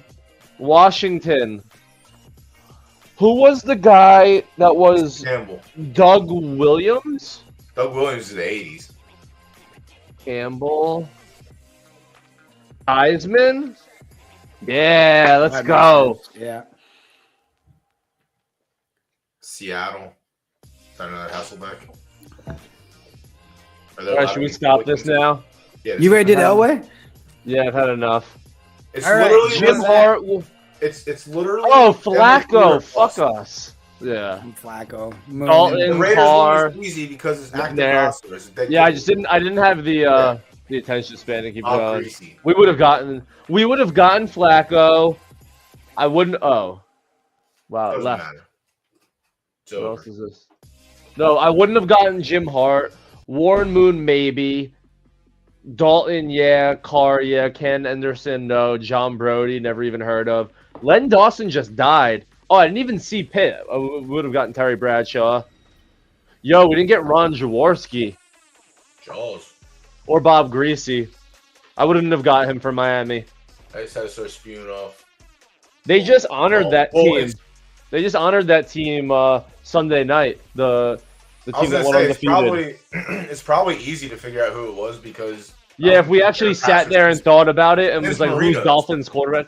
Yeah, we got Marino, there hasn't been and it would have been anything anyone good. else. Like the former Jet Pennington was like the best quarterback they had for a little stretch there. I'll always love Pennington. Nice little 10-yard darts, baby. Consistency. My man's love them short passes. Jets fans loved Pennington. Yeah, because he was accurate. Loved it. He Yeah. was like, And he he didn't was so throw the accurate. deep ball, so he All didn't he make did was mistakes. go like this. All he did was like, He didn't yeah. make Control the mistakes. game. That's Yeah. really all you can Yeah. do. in Yeah. football. Don't Yeah. make mistakes. Yeah. we Yo, didn't I actually expect looked the at big his throw down stats the other field. day. I actually looked at his stats the other day. He was worse than I thought. Like, He wasn't great. no, he was, but he might have been bad. He wasn't I'll great. bring him So up. if you're not great, you're pretty bad. Like he was average, probably. He was probably average No, quarterback. no. Like I think you're gonna look at his stats and you're gonna be like, I thought he was better than this because I did that yesterday. But maybe I'm just like he's expecting bad. more. Like But look, like his best season ever, he threw 22. He only threw over 20 touchdowns once. He And went like over 3,000 we're talking an yards. era from 2000 to 2010 where like it's people were throwing over 20. Like this isn't the 80s. his issue was he was on a bad team that couldn't protect him, and he Yeah. literally always got hurt.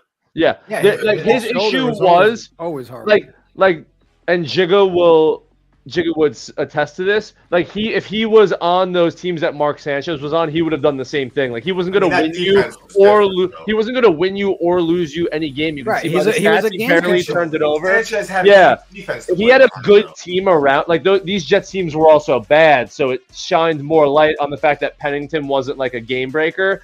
If you put him on a team that with a great coach and like all-star players around him, he would have dinked and dunked his way, down the field. 22-6, 16. His great year. Remember this when he went to 2008 when they did Wildcat. I think he was in the Pro Bowl that year. 3,600 yards, 19 touchdowns, 7 picks. They went to the playoffs. Pro Bowl's a joke.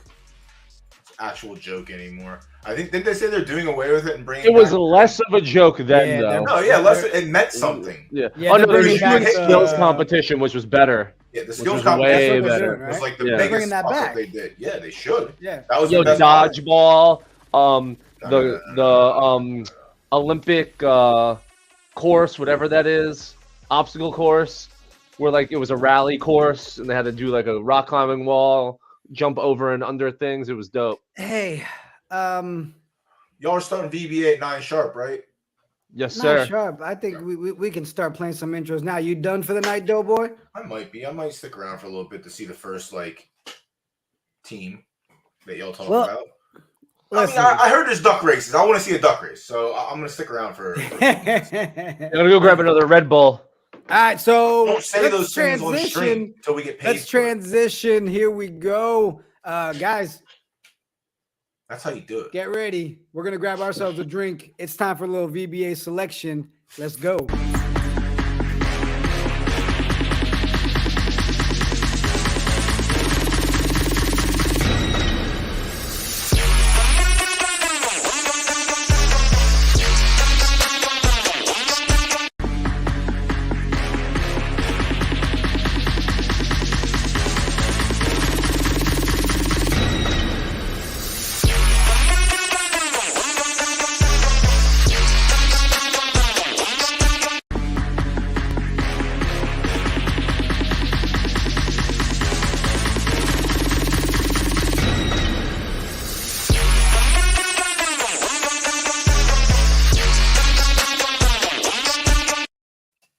Oh yeah, we about to do some VBA. What up, Doughboy? You good?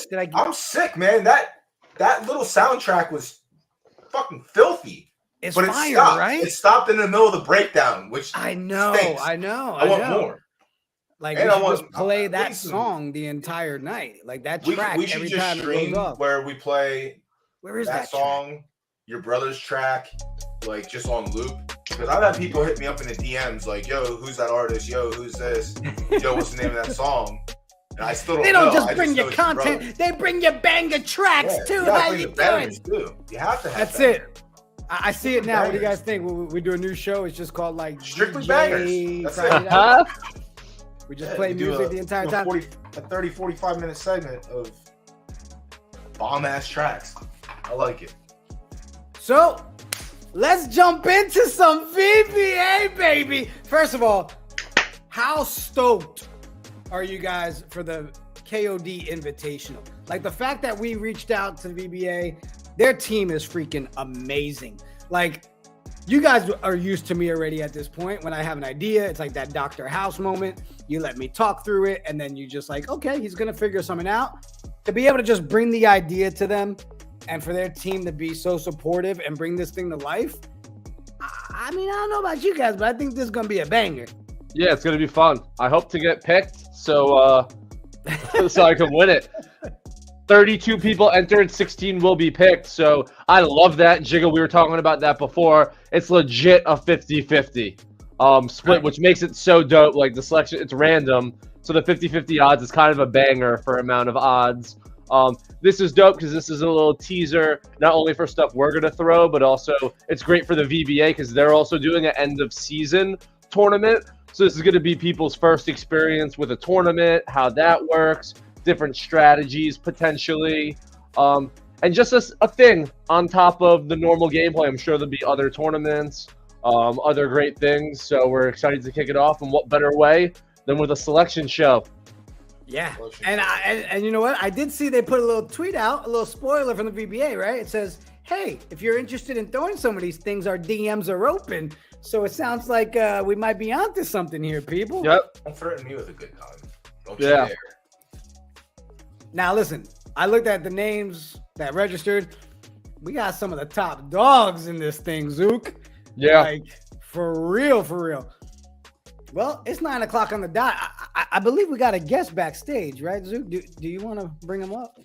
Yes, sir. We can bring up the man, the myth, the legend, the creator of this wonderful universe and game that we are going to select tonight. Hey, what's up, guys? Charmander, how you doing? Good. I saw you wearing the swag, Jigga. Oh snap! Good on you, man. Man, I loved it. It came in the mail. I was like, oh, perfect timing for today too. Oh yeah. Appreciate you guys, man. It's super comfy. I was telling everybody, like, this is top notch. Yo, my fiance actually wears it now, dead ass. Because like the first day I wore it home, she's like, "Where is that from?" Because she knows I don't shop. So whenever she sees something new, she assumes my mom gets it, and my mom has like expensive taste because that's how she rolls. So she's like, "What is this really nice sweater that your mom got?" I'm like, "No, yo, you know this basketball game that you come into the office and always see me playing and asking about? They sent me this sweater, so now she's always wearing it. It's really, really nice. Some of the better quality swag that I've seen from, if not probably the best, from a P2E game, and I mean that." What's the inside like? What's the it's soft, nice. or does it have that little like rough to it? I don't like the super soft ones because if I accidentally sweat, the water like it feels weird on the skin. Yo, So, and the like tag is nice. The tag is nice. Yeah, show them the tag, man. Yeah, the tag is nice. What does it say? Like 0, right, on the tag? Yeah. That's 0 on the tag. Yeah. Yeah, which is cool. So when they come out with 1, 2, 3, Bam, like look that's at that. yeah. Look at that. Number. Let's go. Yeah. I don't know why merch is so popular to talk about, but we bounce around ideas for merch just like around the office. Yo, it's because it's cool. It's so dope. It's so dope. It's like people are like, it's not a team, but it's cool to see people wearing your quote unquote jersey, right? It's a VBA supporter, so it's great when you're doing work and people love the game enough to want to wear it. And if you make merch that's good looking as this, we'll continue to wear it. But it's not even that. If you have a good product, like I don't wear merch from games because I don't have any. But you know, I'm new to the VBA scene here. I'm still trying to catch up with it. But like my artist friends that I follow, they put out merch. I buy a hoodie from them. It's a nice hoodie. Like I support them. It's the same thing. But if they're comfortable, you got me hook, line, and sinker. Well, then you're a hook, line, and sinker, sir, because I can vouch. I'm a very particular man when it comes to my hoodies. Like the hoodie that Charman is wearing right now, it looks kind of nice. Like on the inside, I imagine it's a nice material. It's nice. It's actually the harder material that you're talking about. That's what I like. I like the harder, like the heavier hoodie. It's heavy. It's like not soft on the inside. Yeah, I like that. I'm sampling merch for the next thing. I So like maybe that. maybe we'll go for a little different look next time. Well, now that we that. covered merch, I'm glad we got that. We got that conversation out. yeah, let's go to the rules. When are we doing KOD VBA crossover merch? Yo, Oh, You can probably get some nice like streetwear from that for sure. yeah, definitely. I kind of like that. Needs to be added to the price. No Duncan jerseys. Yes, We I'm can get get Prospect Huddle to make some jerseys. Yeah, that'd be sick. one. So let's Perfect. go through a little bit of the housekeeping, or do you want to take it back a little bit? But before you do that, so George, I kind of want to talk to you, man. Like, what was your thoughts when we came to you with the idea? Like, did you think we were a little crazy? Did we kind of speed up the timeline of what you guys were already planning on doing? Like, what were the thoughts behind the whole process? Yeah, so you guys came to us with the idea when we were thinking about doing this invitationals format anyways, right? Like we had been talking about this end of season tournament for the longest. I think I had told it to you like a month ago. It's like, oh, like we're thinking about running a tournament at the end of the year. What do you think? And we have just finalized all the details with this like World Cup format. For those of you who are listening who don't know about it, at the end of the season for VBA, we have like over 10,000 in prizes, 128 teams, World Cup format where, it would be a 16 round robin groups. And then basically the top 32 teams advance into a winner take all single limit or best of 3 bracket, basically. We've been planning it for a while. We hadn't really built a lot of like the technology to support it yet. And then when Jig and Zoo came to us and we're like, hey, Charles, like, what can we do to basically like bring this KOD invitational to life? We were like, all right, let's just do it now. And then we can go out and we can try to get other communities and keep running these tournaments because we know that there's a lot of appetite from like the big guys in the league. They want to have like higher buy-ins, higher stake tournaments, more complex structures. And, we do this for the fans and the people who play the game. So obviously we want to make sure that we deliver for you guys as well. Yeah. Yeah. And it almost set like the game is really freaking complex at a certain, like it's easy to like anybody can play, but there's like crazy complexities to it that there's people that are just waiting to. They're like, hey, I invest so much time into it to set like a 0.5 soul lineup. Like the amount of time I'm investing would easily, I would do like 1, 2, as we see for this tournament. And the amount of silence we had 3. When I was doing floater, some people set up to like 10 soul for like a one game, like random. So there's like huge appetite. And we know from like other games, like we were just talking about the Zed, there's 12 people a lot of times that do $500 rate like races like on a daily basis. There is this appetite out there for these larger prize pools, and this was the first test of that. Yeah, high stakes is a lot of fun. Knights of Degen is our name. Roll with that. It's kind of on brand. Go figure. Betting, buy-ins, and we got VBA basketball. Come on. Yo, next time we'll see the 10 soul winner take all prize pool format. Yo, yeah, I love that one. I love a winner take all high. Talking about the prize pool. Talking about the prize pool. I mean, we put a pretty sick prize pool together for this one. Yeah, it's gonna be so. It's 3 soul to enter. You only pay if you get chosen. Nothing if you entered and don't get it. 3 people out of the 16 will get paid. First place gets a KOD NFT package. It's a Knight and Steed that has the fair market value of 0.4 soul right now. I'm 0.4 ETH, sorry, or 18 soul. Yeah, there we go. 18 soul plus another 18 soul, so a total package of 36. Second place gets 14 soul, and third place gets 6 soul. The way we're doing third place in this, it's whoever lost in the semifinals to the eventual winner. So both losers of the semifinals still have a very, very, very invested stake in the finals, which will be cool. It will be fun to see someone that you were just rooting against legit 30 minutes later. Now you're like hopping on their bandwagon and rooting for them to win, because that's double your money back. 6 soul for third place. A lot of times third place is just money back. Yeah. You could just, I'll just say it out loud because you can tell what the numbers. So the soul in total being given back is 38. 38. 48 entered, 38 is going back. That 10 soul difference that we're keeping is being made up by the 18 soul in value. So it's actually an 8 soul boosted. This soul that we keep will go right back into purchasing Knights with our KOD media fund to be able to put it towards next tournaments. And that's how we'll continue to do it. The dates on this. The group play starts next Thursday, November 3rd. Then the next 5 p.m. Eastern. 5 p.m. Eastern. Then November 10th. Then November 17th. So the next 3 Thursdays at 5 p.m. You have one game at that time. Each of those days will switch off the 3 weeks to play the 3 different people in your groups, because it's 4 groups of 4. The top 2 in each group of 4 will move on. That was going to be November 24th. I'm an idiot. People told me it was Thanksgiving. Obviously, no one's available, so we pushed it back. It's going to be the following week. Since we have you here right now, there's some things I even want to ask you about this, and because to go about the rules and just to put them in. So just to lock them in, people can change their lineups, Charles, right? Between weeks, of group play.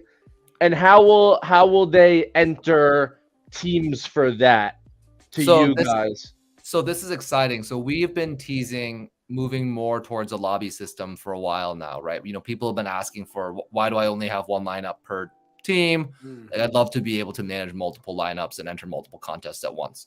We're still working towards this, but this is going to be one of the first experiments towards supporting that, where for the 16 teams who are lucky enough to be a part of the KOD Invitational, they'll also be able to continue participating in like the weekly leagues and the cash prize contest towards qualifying for the end of season tournament.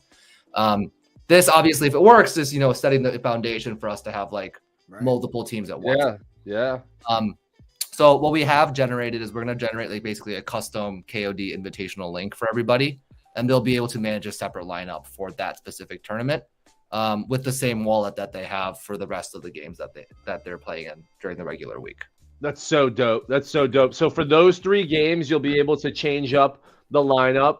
But then for that final day, for the knockout stage, because we're going from quarterfinals to semifinals to finals, I think we agreed upon, Charles, that for that day, the lineup you set for the quarterfinals, you have to carry through to the semis and to the finals. And actually, when I told people that in the VBA Discord, they were fine. A lot of people, all they want is communication and fair play. So if everyone's under the same guidelines and it's known to them, some people thought it was cool, right? Because you're not making a lineup maybe for your best chance to win the quarterfinals. You may be giving up a little bit of a chance to win a quarterfinals to set a lineup that could win you then the semis and the finals. You got to think about that. And that's a little bit of a different nuance and strategy that people were excited to see. What are you setting a lineup?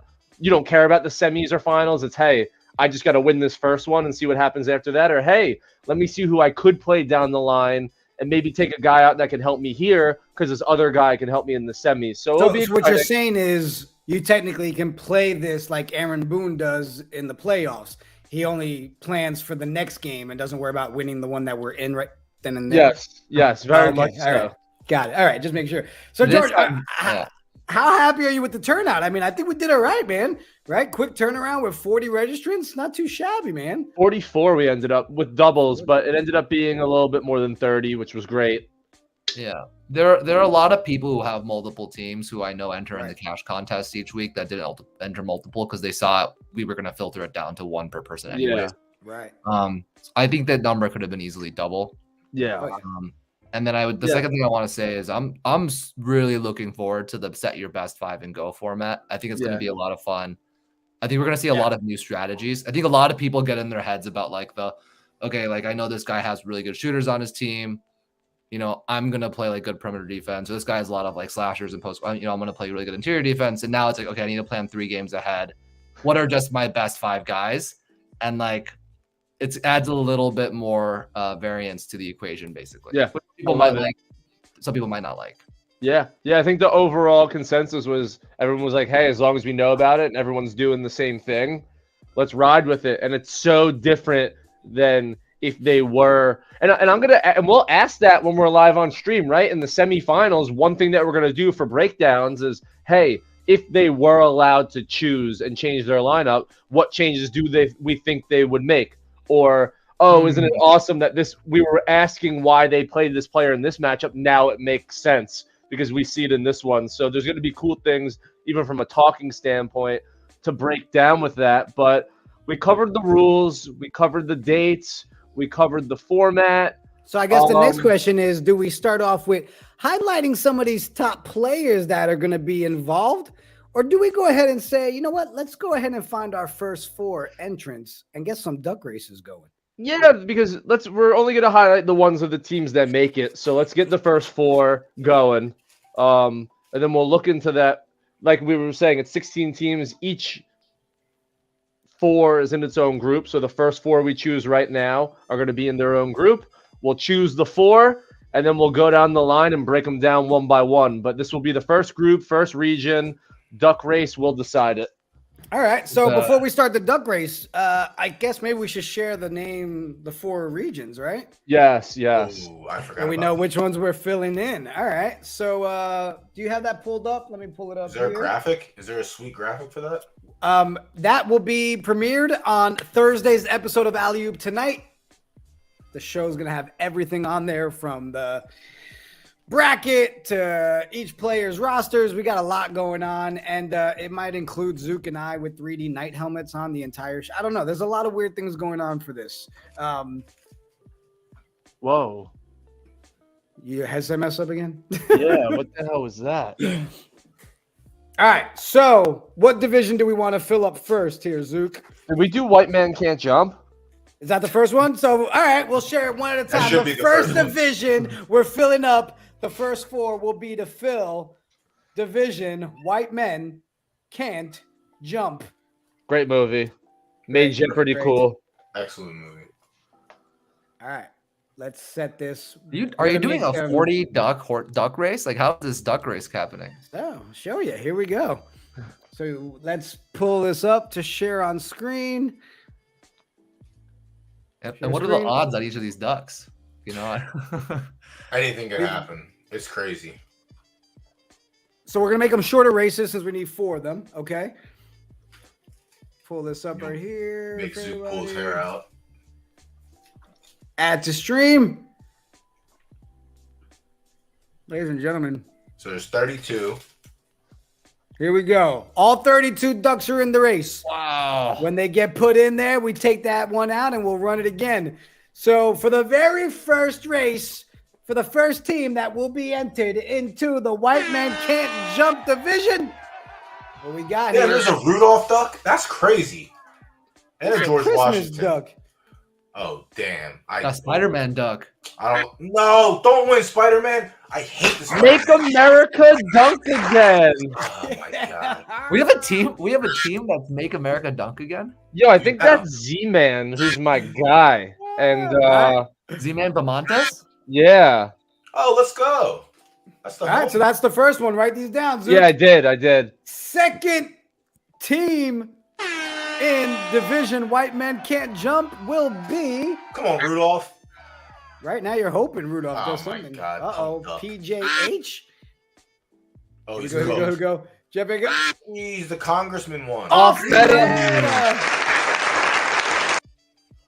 That's All right. That division has got the first two in there. Next one. All right. George, did you guys put a VBA team in here? We got any office staff trying to get in the tournament? Jesus. Team Spinners. Yo, Team Spinners.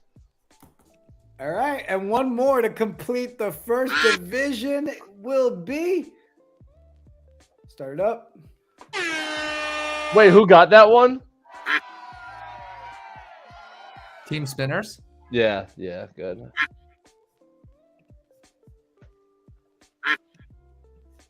We'll get We'll buckets. get buckets. All right, Charles, we got our first four in the White Men Can't Jump division. What you think? Man, I saw off meta that team come up there, and that team is one to look out for in this turn. I don't know if we're looking at players now or later, but So we've got some. Let me pull up. oh, that is a sweet cat, Doughboy. Thank you. Zook in your face. No, yuck. Right, Mama? All right, Zook, I know you've got the document there. Yeah. For Team Meta. Let me Off look through meta. this real quick. Off meta. Okay, so off Who'd he meta. send us? The player that we got from off meta is Buddha. Buddha. Let's look Buddha- at Buddha. Buddha was in the All-Star Yeah. game. Buddha 27.2, 7.3, 1.5 assists. A legendary pure shooter, shooting guard, small forward, power forward. I can't say enough how much having a pure shooter at the power forward position is in this game. Plus, to have this efficient. You know, I've seen some decent pure shooters at the 4 that are okay, but not unbelievable.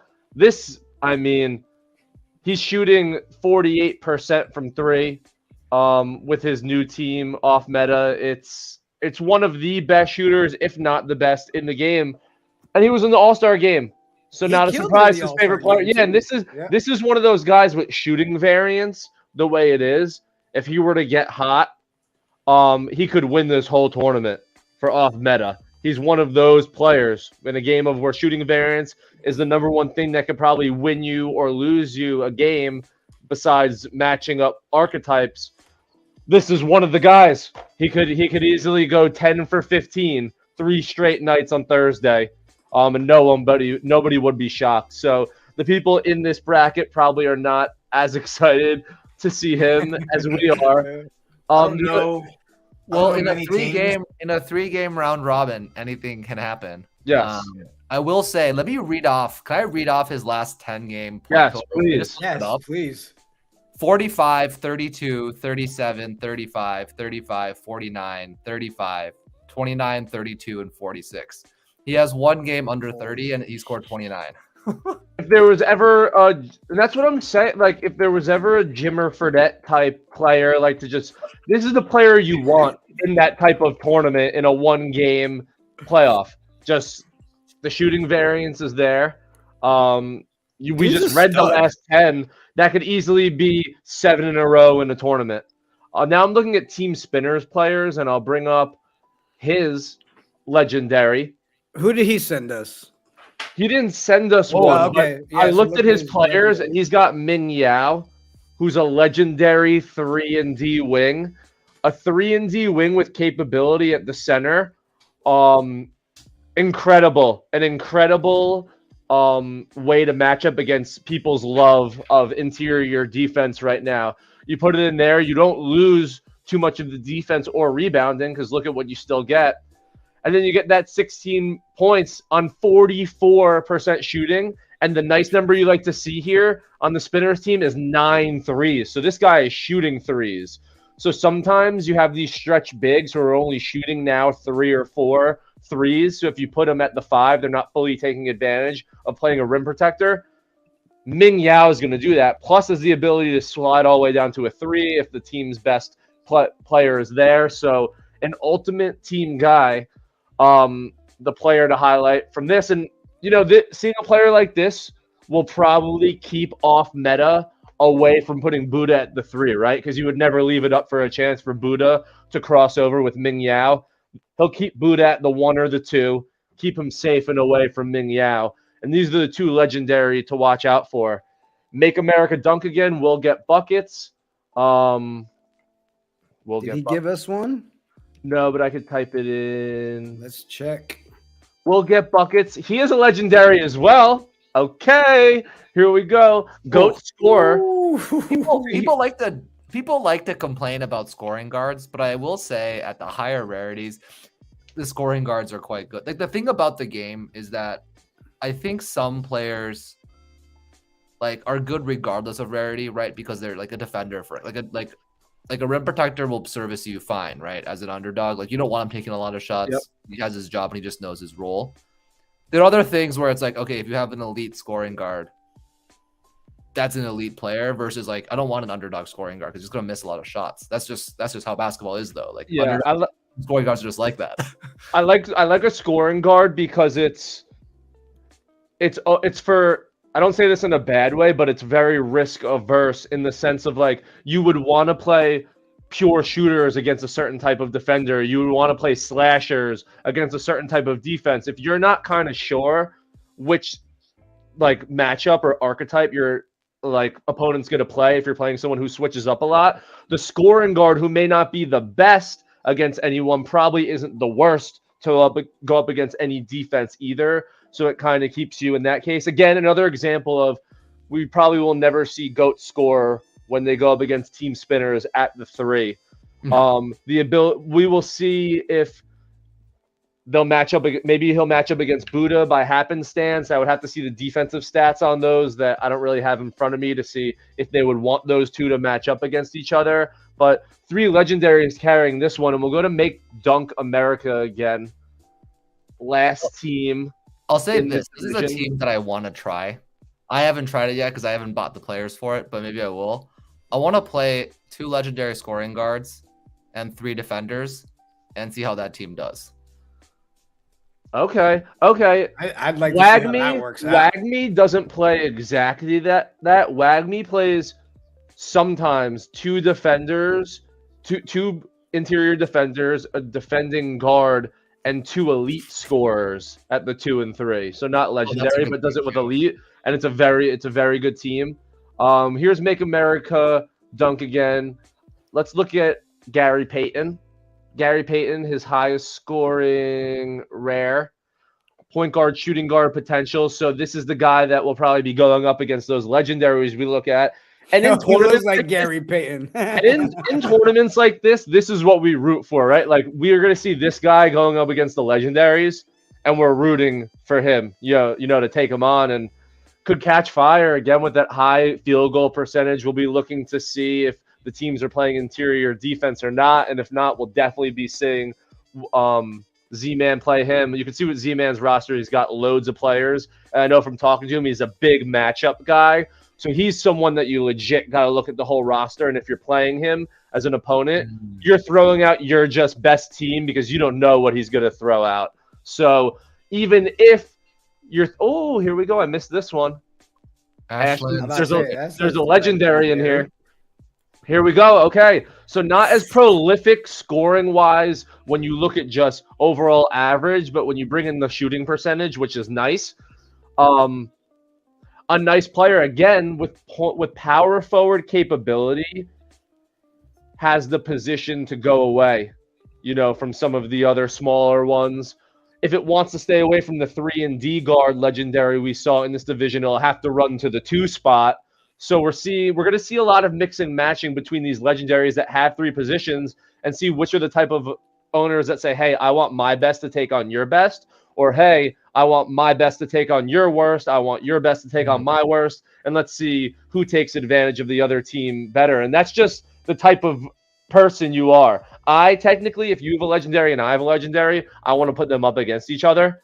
And I want to see them go at it. But my team's also under 500, so don't take any advice from me.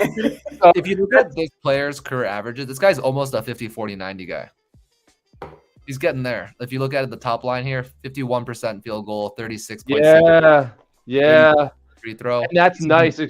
That's offense. Free throw is free throw percentage is very underrated in this game because people they obviously don't think it's like free throws, man, but like you hate Charles, the game and you go to the line.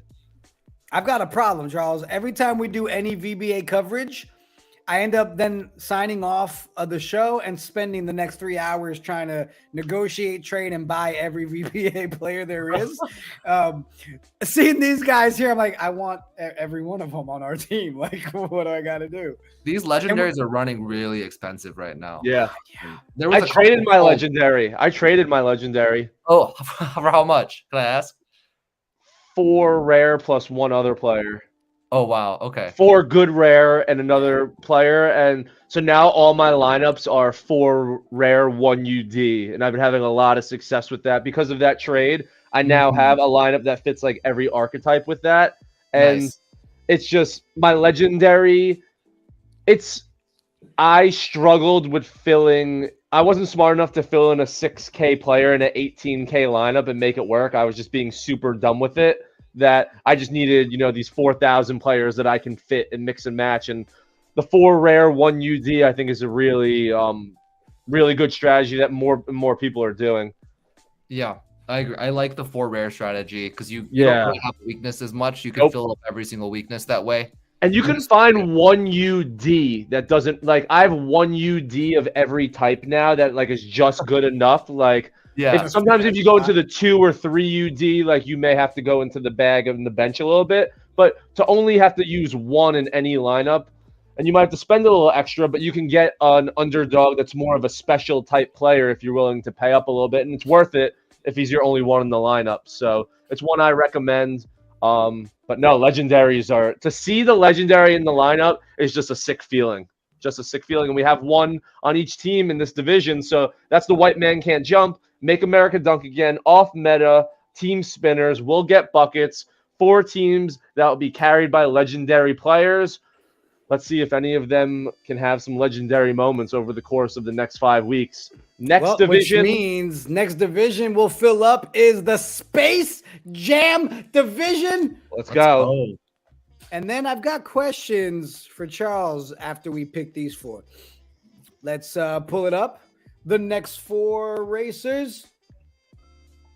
Hold yours up. Oh, sorry, I got it. I'll hit it. You got it? Go put us to the side. All right, next race. Let's go. Is off. The first team in the Space Jam division will be Sam Bree. No, I came in second. Yo, Sam Bree is nice. All right. Sam Bree, I know from Zed. Zambree's got some good teams, and Sam Bree, I know because the Knights lost him. I think it was 2 and Sam Bree is that example of has 2 or 3 cash teams, and in a tournament like this, maybe combining those players we may see the best roster ever, which I'm excited to see. Yo, Fluffy Samosa, hit me up if you see this. You have a lot of players I want to trade for, and I can never find you. That's Crypto Bro Joe, the stats guy. Yo, that's Crypto Bro Joe? I talked to Crypto Bro Joe. Okay. All right. The Let's third go. team in the Space Jam division will be. Uh-oh. Look at that. The Arsenal is someone I trade with all the time Tie. too. The Arsenal. I made a trade with him today. The Arsenal. All right, we got one more for the Space Jam division, and to wrap it up, it will be.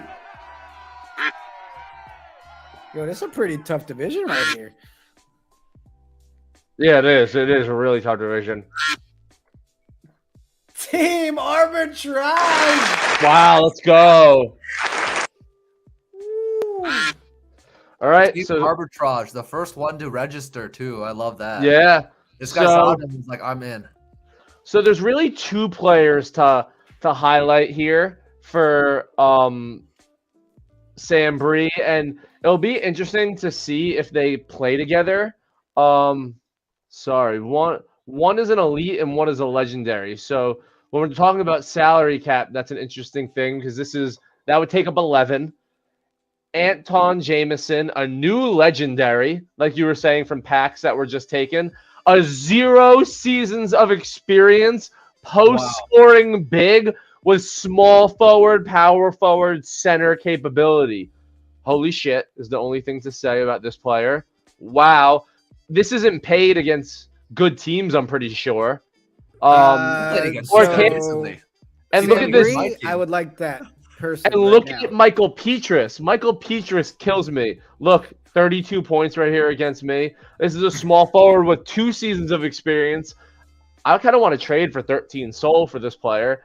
2 seasons of experience with 0 seasons of experience. Can play Michael Petrus at the 3. This player at the 4 and the 5. I think those two are so good that you can fill it the rest up with 2 UDs and 1 special and really maximize your talents. Because right now, they're on 2 separate teams to maximize the soul he can make in a tournament like this. We may get the chance to see 2 of the better players in the game play together, which will be exciting. Let me bring up Fluffy Samosa because he's got a ton of players also. I'm curious to see how people will run interior defense against this guy with the post scoring big and the slasher. Yes. So he's got some slashers as well. Let's look at his legendary. We'll look at his legendary. Another scoring guard for Charles. Charles, the supporter of the scoring guard. Feels like they don't get enough support. The number of people who have DM'd me saying that their legendary offensive wing or scoring guard is not good enough, and I have to go look at their career averages and be like, this guy is a 50, 40, 90 guy. Stop complaining. Yeah. It's insane. Like, what do you want him to be? He's a legendary. He's got 50, 40, 90. I don't know how many players have that in the game. This guy's good. Less good at 3, but This guy is a 50, 30, 80, but the nice thing is he's not shooting 3s. So he's making 1 of 3.5, so he's not killing you. Even if you were to miss all of them, that's not enough variance to sink you.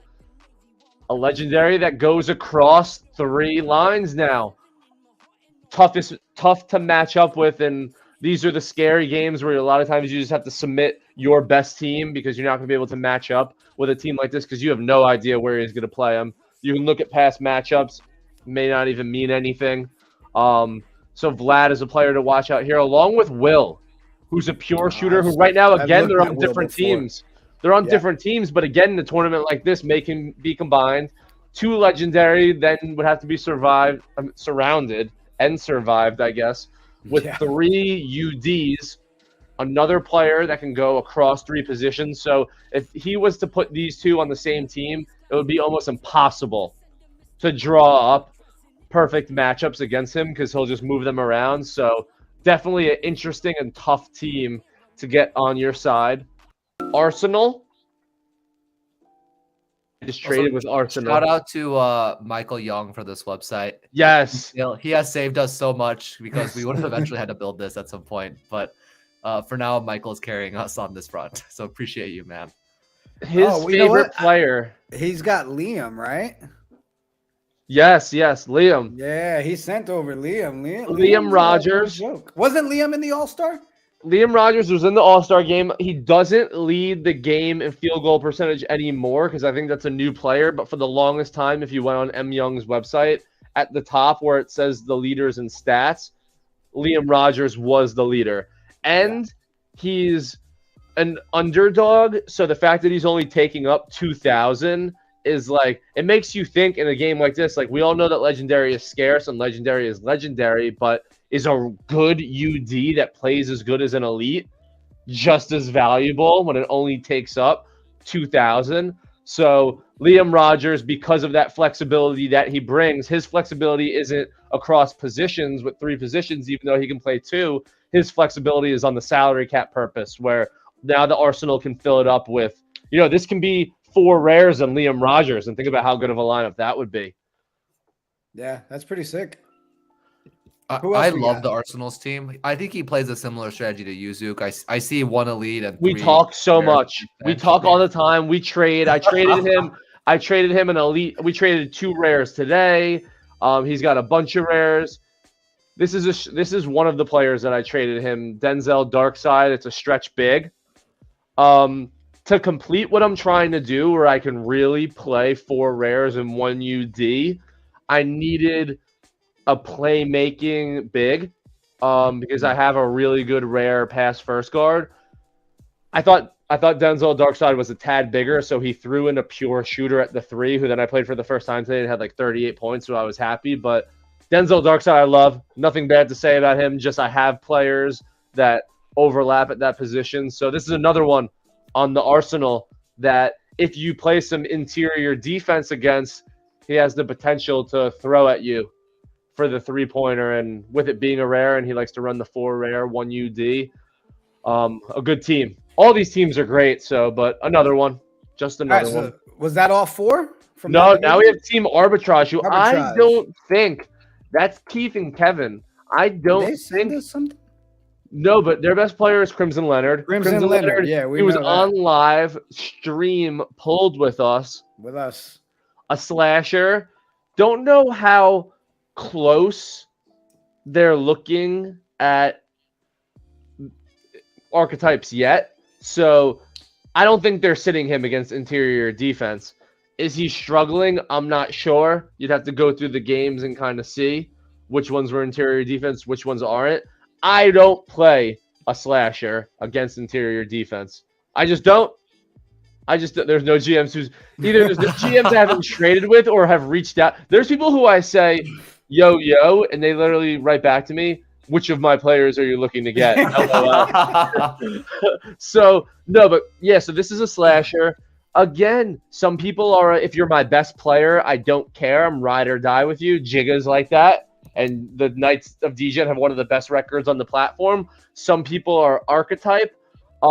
There's pros and cons to both. Archetype, your ceiling may be higher. To set and forget, you never kill yourself over going with your best players, as long as you are okay with the fact where sometimes you're going to lose the matchup game. So there's really two distinct ways to play it. And look, with 24 points on 52%, I'm sure he's playing a ton of interior defense, and these stats have played the same. So this is a team where if you're playing them, we'll see if the teams match up with interior defense, or if we see those legendaries move into those big men positions, which will allow Crimson Leonard to have his way. The other players that they have are pure shooter, offensive wing, stretch big. So he has seen that people are playing more interior defense against him, and he's made some moves to stretch it out a little bit. But a team that's really predicated on if you can stop Crimson getting to the line, you're probably the 3 other teams are probably the favorite over Crimson in this with interior defense. But Crimson Leonard, a good enough player on 4 consecutive weeks, could go off and score more than anyone. So that division, Space Jam, Sambry Showmakers, Fluffy Samosa, the Arsenal, and Team Arbitrage, another banger of a division with players. So before we do the next division, I want to talk about the fact you guys just had a mini drop, Charles, which looked like that went fantastic. Yeah. And we have another one coming up, right? I mean, literally, 3 days from now? Yeah, on Monday at 4 p.m. Pacific. Halloween. Eastern. Maybe people will get lucky like they did last Monday, pull a couple legendaries. I think there was 2 or 3 legendaries in that drop on Monday out of 100. Yeah. That's like 3x more than we would have expected, because there would have been only 1 because it's only 1% odds at that point. Yeah, I saw everybody opening them up. We got one as well. We ended up with Troy Bolton from High School Musical. Zac Efron, shout out. And he was an underdog, right, Zook? And you know, we're testing him out on our G team, and the kid's a stud. He's not doing too shabby, but you know, I'm looking forward to Monday, see if I can finally get my first legendary. So I'll be Fingers crossed spamming, for you, Ben. spamming. Are we? Let me ask you this, Charles. How is it even in the talks? Are we anywhere close to 3 games a day? Because he's ready. The withdrawal that I suffer between VBA games is like real. Like I'd be happy with 5, 6, 7, 8 games a day. Like I need you to save me. So I'll tell you this is I was thinking about this tournament that we're running here. It's 1 week between games. It's a month to see the result of this tournament. Yeah. I wish we could. I know you and I were talking about this. You were like, I wish I could run the entire tournament in one night. Yeah. My North Star for where I want to get this game to be is I want there to be this lobby where you can play anytime. And you can say, I want to play like 10 games a day. I want to play 20 games a day. And if there are other people who want to challenge your team, you can play against them. Yeah. That's the state that I want us to get to. I think roughly we're going to ship the lobby. My hope is sometime end of 2022 or early 2023. No, don't hold me to that, by the way. It's late on Friday. Don't hold me to it at all. But that's my hope. And then afterwards, John Lee, who's been pioneering a lot of our game design, which you guys know from Zed, right? He's like, let's get more games. Let's get people playing it. Yeah. So he's been a real champion from the inside, saying like, okay, this is what people want. Like, we're gonna make this happen. Yeah. Like I just even imagine just on like a lower level, like bunch of tournaments open, 8 people can enter. Once they fill, they go. They're just literally divided by 1 soul to enter, 2 soul, 3 soul, 4 soul, 5 soul. And then we even have such a good community in VBA that like we'd go into the Discord and be like, yo, does anyone want to go fill like this 5 soul 8 team tournament right now? And then I don't know blockchain, but then I don't know, they fill and then something happens and then that day you're in like a tournament or something. So it's like that. I don't need to know how the sauce is made. Yeah, but like let me ask you guys this. Would you guys be interested in this? Do you guys know that people be interested in this? Is we want to introduce the game to more people because we've had a blast building it. Like we think that there's more people like us obviously who would play this product. Maybe aren't as Web3 native as we are with crypto wallets. Maybe like don't have ETH or Sol. We've been thinking about just saying like, hey, is there like a free to play invitational format where everybody just gets 12 prospect players and they can just play with them and everybody has level playing ground basically and run a tournament that way? That way people who don't own the NFTs can at least try it and still participate in a little bit in the like the wagering and just the strategy component of it. Yeah. I think it's a great idea, a great way to onboard people that aren't in this space yet, right? Especially, a free entry like that, they get a taste of it, they get to enjoy it. And then what better if at the end of it, the prize is you are getting that starting player for your VBA guy, right? Like it's a way to get them in there. But I'm a big believer, and we've had these conversations, right, Zook, where VBA is one of those ones where if you take a minute and you check it out and try it, you stay. You don't end up leaving. You get hooked like the rest of us. All my friends get it. All my friends look at it and get it. And there's some other games in the P2E space that like they don't get. But like I grew up playing franchise mode every night in high school and middle school with my buddies, and we never played the game. We went to someone's basement and we simmed the season. We watched Gamecast in the playoffs when we played each other. So like when I sent my friends like a link one day and I was like, yo, watch my VBA game, and they saw like the Gamecast with it just going at that speed and the box score updating, it's very native to the eyes, even for non-Web 3.0 people. So yeah, I think there's a lot of people out there that would love to just get their hands on it. And then, if you're saying what you do is, with the new players with a prize at the end, but obviously to get in, maybe make a wallet or something like that. Once people are a little sunk in with that sunk cost and they have a wallet and they're already playing, even if they're not the ones who win, they're probably like, screw it. I had enough fun at this point. Let me see what the floor is. And then it's everyone else's job, the team's job, the community's job to make it fun enough where people want to stay if they don't win. But doing anything where people have to get involved will make them more likely to stick around and buy it. So if you have that capability, definitely great onboarding method. Great onboarding method. 100%. Yeah. All right, stay tuned, my guys. Yeah, buddy. All right, last question. We'll fill up the next division. How many are in the drop on Monday? Yeah, so it'll be again Monday, 4 Pacific, 7 Eastern. We wanted to have a Asia friendly time because our first drop was in the morning. We knew that a lot of people in like the East Coast and Europe bought on that one, but maybe people who are in Asia, Australia, for example, weren't able to get in. So we wanted to have a second one. 200 players on this one. Same odds as always. So 55% underdog, 34% special, 7% on the rares, 3% on the elites, and then 1% on the legendaries. I've never pulled the legendary. I'm not allowed to buy players anymore, but I'll be on the lookout. And then I get really happy whenever I see people. I mean, you guys saw the video clip when we pulled the elite player and got it. I was genuinely so happy for him. I was like, that's such a good player. So I love that. I love the drop experiences. You heard it, chat. Monday, 7 p.m. Eastern. Get ready for that drop and stay away from my legendaries. Let's fill up the next division. We will do the Coach Carter division. What a movie. What a movie. What a world. Have you caught on to the divisions yet, people? All right, the first person. Start the race up. Here we go. Right. Showtime D-Gen. Showtime D-Gen. Showtime D-Gen. Oh, it's a Mohawk. PJH. PJH. That's one. Let's do another one quick. Here we go. Next one in the division for Coach Carter.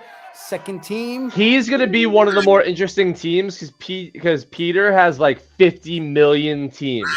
So to make one for something like this. Oh, KK is a good team. That's a good team. All right, we got two more to go in this division. Yo, am I not going to get in? This is kind of beat. He's going to be so mad. All right, here we go. Oh, came all the way from the back. Brisbane Pirates. All right, and one more for the Let's Coach go. Carter division on the selection show night will be. What we could do is this too, is we can run a backup 4 too, just in case people don't register on Monday when we That's launch fair. it. Love it. Lunasia. Lunasia Legends. Yo, am I the only one hearing feedback? Yeah. Yeah, it must be because I don't hear anything. Yo. You okay? Yeah, now I'm good. Okay. All right. So we've got our Lunasia. 4. Okay. And these are good. Okay. I mean, all these teams are good, so I keep saying that. Look, Erupka's in the chat. LFG. They made the cut. I mean, Peter's got so many teams. All right, give me one anybody on this list send us one over? Let's see what we got in the graphics. Yeah, let's look at this. Let's I'll tell you if anyone sent one over. Lunasia did. All right, which one's that? Oh, Nick's tapes team. Yep, Domantas Sabonis. The one that got away. The one that got away. So close. Remember that day? Oh. The one that got away. A great playmaking big. The last thing you want is to be killed by just looking at assists and thinking that it's really good and then having really inefficient and a lot of turnovers. And this player is not that. Sometimes one theory is that people don't want to pay salary cap for playmakers because people feel like that's the position to get away with underdogs. If you surround them, they'll get a lot of assists. But the one way to counter that is if you have one that is really efficient. And Sabonis is. We were so freaking close to buying him. A great player to build your team around, especially with the interior defense meta that's going on right now. You put him at center with a bunch of shooters. That's the number one way to beat that type of team right now. How epic. About Erupka's in the chat says, that's funny. I'm Lithuanian too. Can't wait to crush him. That's great. And then let's check the Brisbane Pirates. All right. Brisbane. I don't think we got one from them, right? Nope. All right. Let's So I'll pull tell you, up their guys. the best player. See, the best player he has is Rudy Fernandez. Rudy Fernandez Wow, Rudy Fernandez is a special. Let me go to Brisbane. He's on the reserves. Is there anyone on the? So he plays a defensive style. His elite is a set. I mean, his elite is a rim protector. His guard is a rare. So he's playing some really, really good defense. Okay, 19 rebounds. 30% shooting. Okay, but only 7 shots. So again, not going to kill you. You can build around this guy on defense. You probably want to go all out on defense. Listen, I don't talk bad about anybody in the VBA stuff, but I'm sorry, you can't name your dude Fuego and he's not even putting up any points. Like, I'm just saying, come on. That's true. That's true. But Rudy Fernandez was his other good. For rebounds, I guess is what we'll say for that guy. Then we got KK. This is Team Arbitrage. We got KK Akmini, I think is the way to pronounce it. I've played him so many times, and he's tough to match up. He does interior defense. He does Mo and Brack at the center, and if you go up here, Mo and Brack, I'm pretty sure leads the game in rebounds. And then he goes Frito Lely. Oh wait. He doesn't go interior defense. I'm thinking of someone else, but Fredo Lely plays at the 4 with Mo and Brack at the 5. He's a very, very, very interesting team to play, because then if he throws this pure shooter out there, which is a shooter I've looked at a bunch because it can play at the 4 and has that, he's a tough one to match up against. We'll throw defenders out there on the perimeter, which is something that not a lot of people do at this point. So you got to be weary with your guards as well as having Mo and Brack. So a matchup nightmare is KK. Peter was the last team. PJH, he's got a bunch of teams. We'll combine into one monster team for this. Justin Herbert is my favorite of his players. If he's on, he's crazy. Pure shooter with 2-3 capability. Jeez, look at let's see, 34. Go back to the recent game line. Again, this is the variance you hit with shooters in a tournament like this. Is the archetype that is going to win or lose for you. Shoots 12 threes. If there's a game where he shoots 15 and makes 10 of them, you're going to win that game with a caliber team with the rest around you. So, and with pure shooting, a lot of times it's make or miss in this game. So you got to figure out what to do. Do you just try and outscore him at that position, make him work at defense, try perimeter D and pray? So Justin Herbert's the one to watch out for PJH. But 3 great teams in the Coach Carter division. What I like about this division is it's really quality, rare specials and underdogs. So the winner from this division may go up in the bracket against a team that's carried by a legendary. But when we look at players that we looked at of this caliber, and we know at this point, scarcity is just scarcity for, not too much impacting what's going on the court after you've unpacked the player. These are the caliber of underdogs and specials and rares that could get hot and beat a legendary. So it'll be exciting to see. And that's one thing that took me.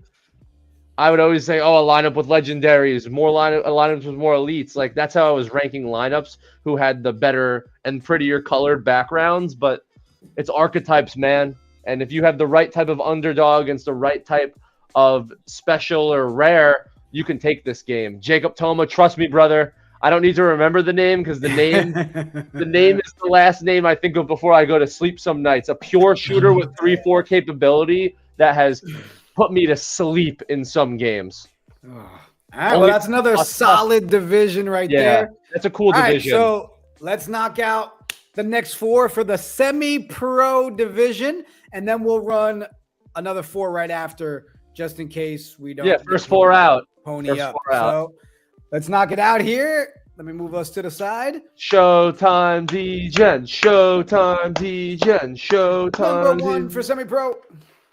There are a All lot of top teams yet that we haven't seen in there yet. Like the Ton. B-Town guys, Z Soskin, B-Town, obviously, Grape Gaming. And Smup! Legends! Let's Smup makes go! it. Obviously, the OG. Yeah, Smup is in.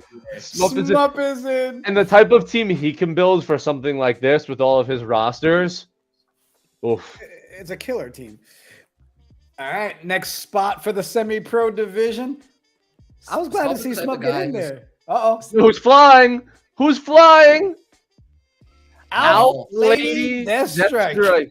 Either the Showtime Degens or the Knights of Degen are with Alf this week. All right, so Smup, Alf. Smup the type of guy who's waiting for us to do the 30,000 salary cap.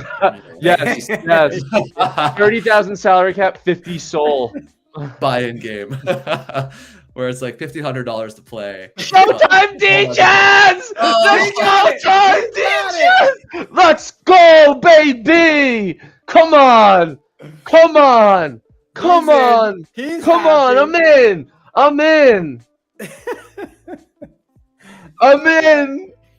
And the final team in the semi-pro division will be the last one. Grape Gaming! Grape Gaming! Let's go! And we have a stacked division now. Grape Gaming, OGs. All right, before we do that, let's go ahead and knock out 4 real quick. Yeah. And I'll write them Knock down. these out. These will be our backups. If we don't have answers from these by, what do we say, Monday? Yeah. We'll release the link on Monday, give them 24 hours, and then we'll see from there. I'm going to talk so much shit to my group. BBS Airwolves. First backup, BBS Airwolves. BBS is nice. Second backup. What's the name of this division again? Semi-pro. This was the semi-pro.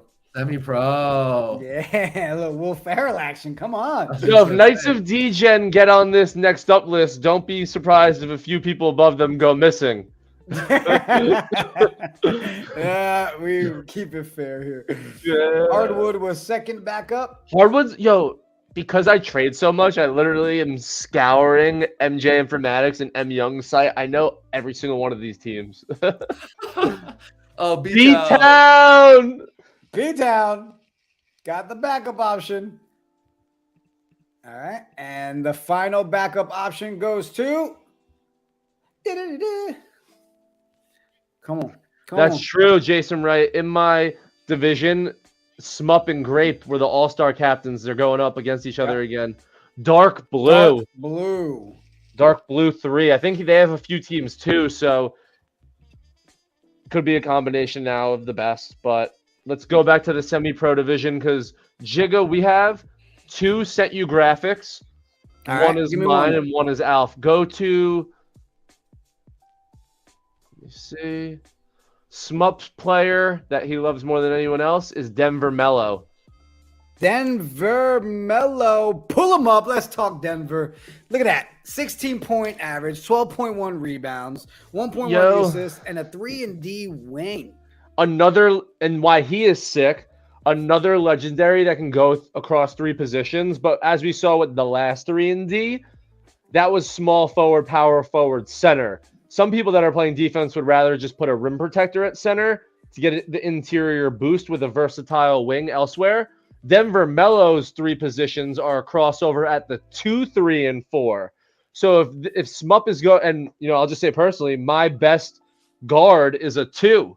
So now I have to worry about the fact that Denver Mello can slide down to the 2 and be in, his preferred position. The one thing I'll say is quite ironic to call a 3-and-D guy Denver Mello. What an opposite player Denver Mello was at a 3-and-D. He was more of a no defense, get it at the high elbow and go ISO, either a 2 or take it to the rim. But Denver Mello, great player. One of the archetypes with 3-and-D that this is quite the outlier, which makes him even more rare and more valuable because not too many people can do what he can do.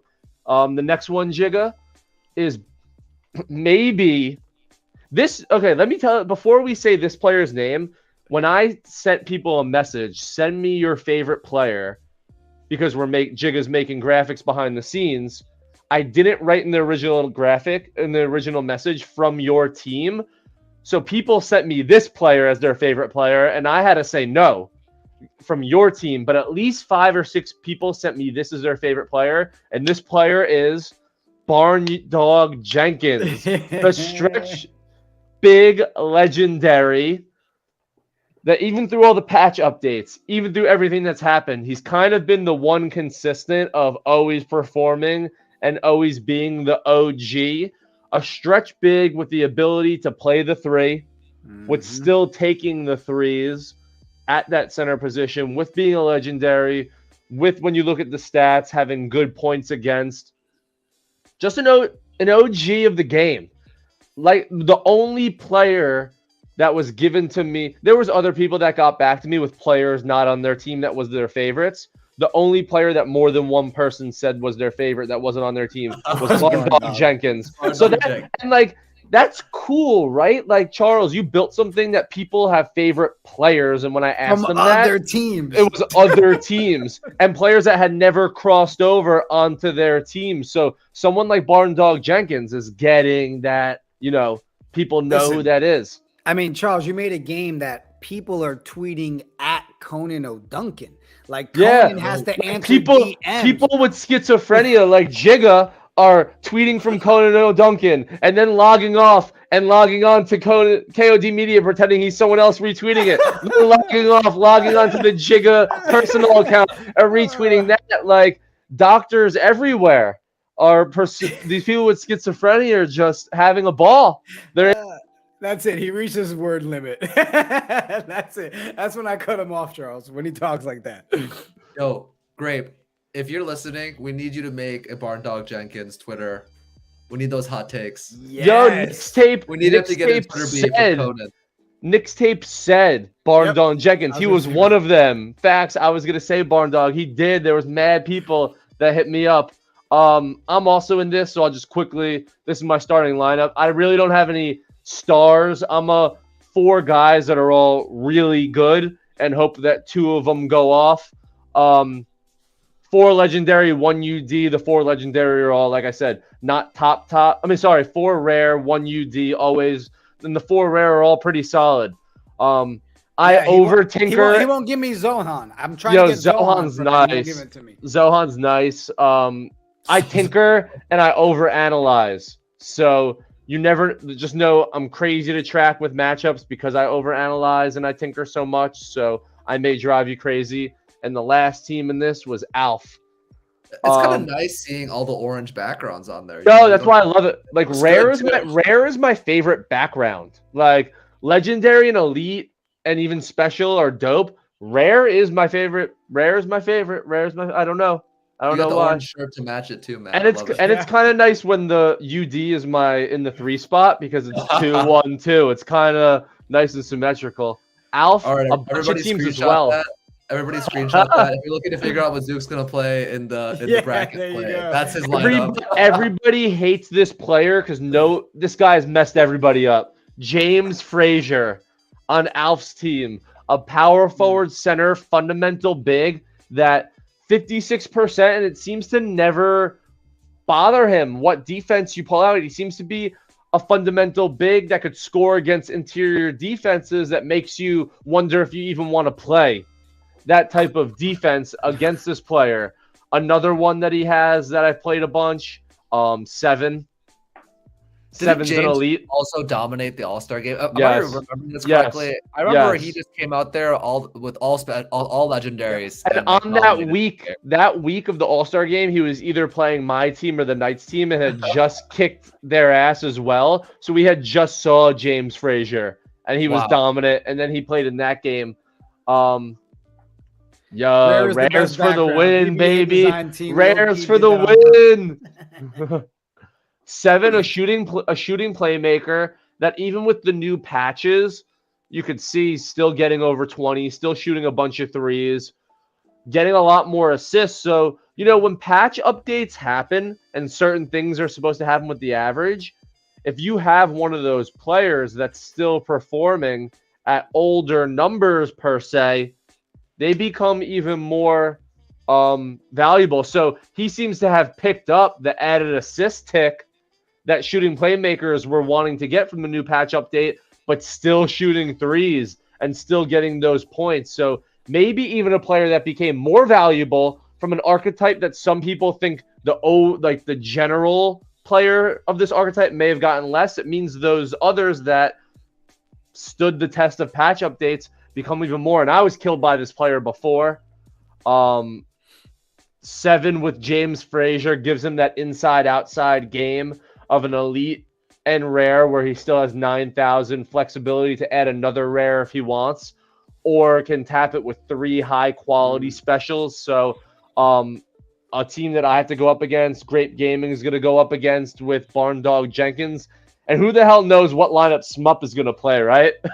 He can pull from about 250 players.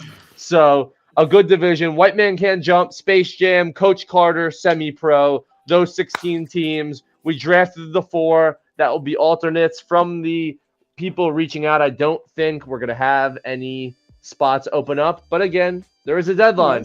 It was Saturday night, midnight. So if I wake up Monday, sorry, not Saturday night, Sunday night, and if I wake up Monday and I haven't gotten your soul, Well, we're gonna. So, Charles, Charles, how we doing it? How we doing it? Yeah. Yeah. We just finished testing Okay. an experience today.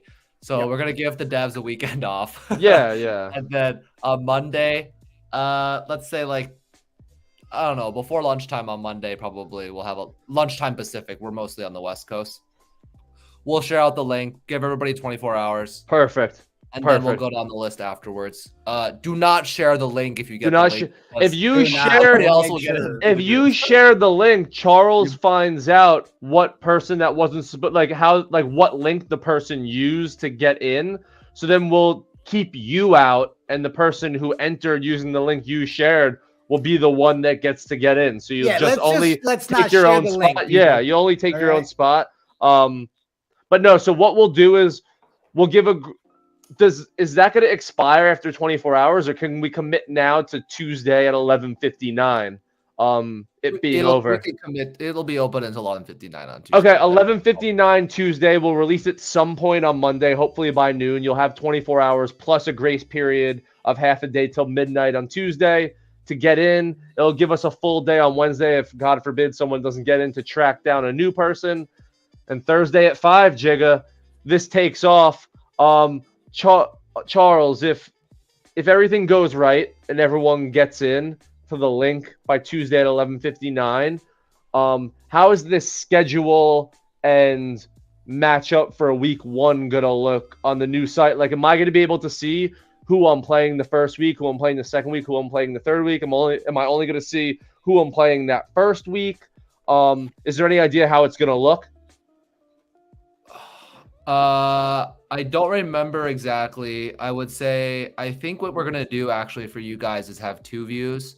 One view will be your specific team. So for your group, you'll see your next 3 games. Okay, that's great. I think we're also going to do is we're going to create like a page that is the invitational page for each group, so that somebody can look at each group and see, okay, these are all the games happening in this group. Okay, that's cool. That's really cool. Okay. Yeah, that's cool. So hopefully people can go look at those links, and even if you're not participating, you can go look at the scores and watch those. What I love about everything we're doing right now is this is literally we can take the season 0 and just add it to the end of the KOD VBA Invitational season 0. Come on, this is the first beta one. I'm excited about it, guys. We literally just filled up all 4 divisions.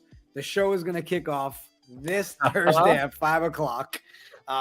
Zoo, give me your link. We had enough people to run another tournament. Exactly. And we had enough people to run another tournament, and like in the future we can do like 2-team, 3-team minimum, where like we can get this to really as many as we could finagle the eligibility to get as many teams as we want, because and you guys just know the numbers, how many active different teams there are, regardless of unique owners, that it'll be fun to skew this many different ways. In your tournament, it's 128 teams or 256?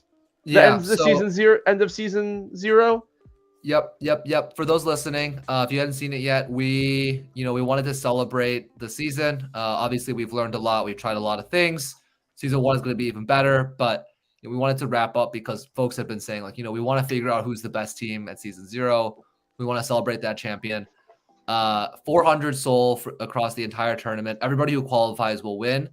I can say that I'm just going to leak it now, but it's not going to be the full prize table. I think the winner gets like 100 soul or something like that. It's like something very large.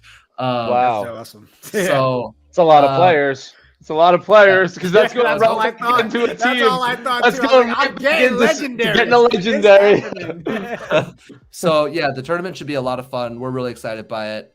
Yeah, should keep things interesting to the end of the year for sure. Yeah, it's made me think more because I know that until there's not a hard date, but we said the beginning of 2023 Q1.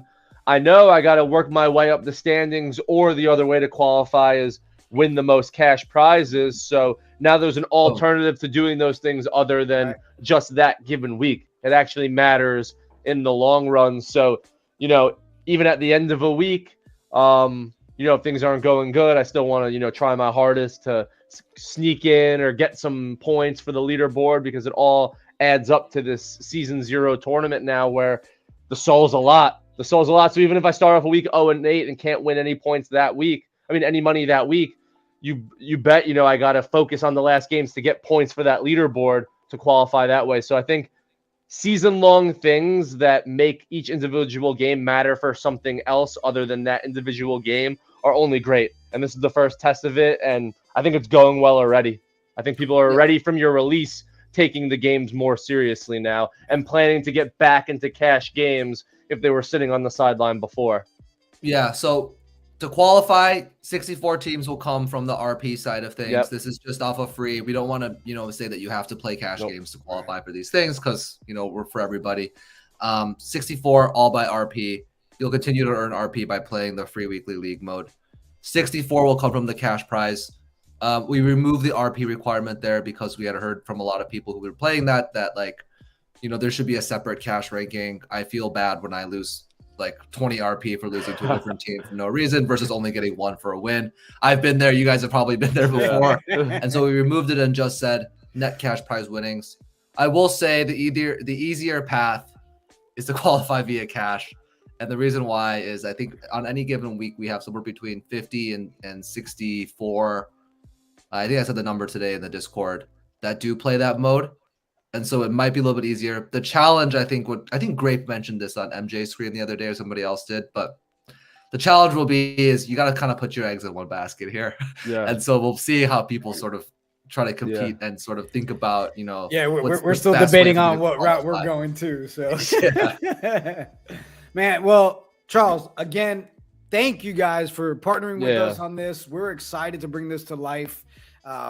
We'll do the outro. We'll actually play the promo for Alley-Oop tonight. Again, guys, it kicks off this Thursday, 5 o'clock Eastern, the first round of the tournament.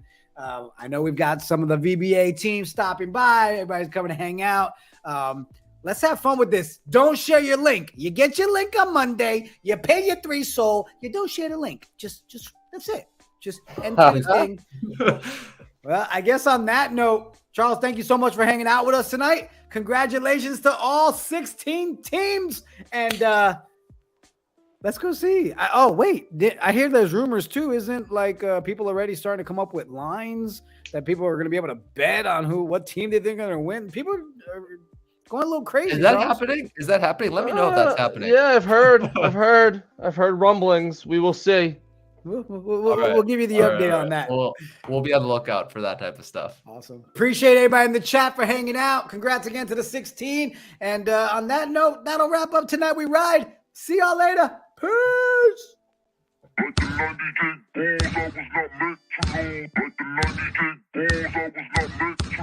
I'ma keep making moves, I'ma keep paying dues like the 98 Bulls. I am not meant to lose, so go and pull up my chair, cause I ain't going nowhere. I'ma keep making moves, I'ma keep paying dues like the 98 Bulls. I am not meant to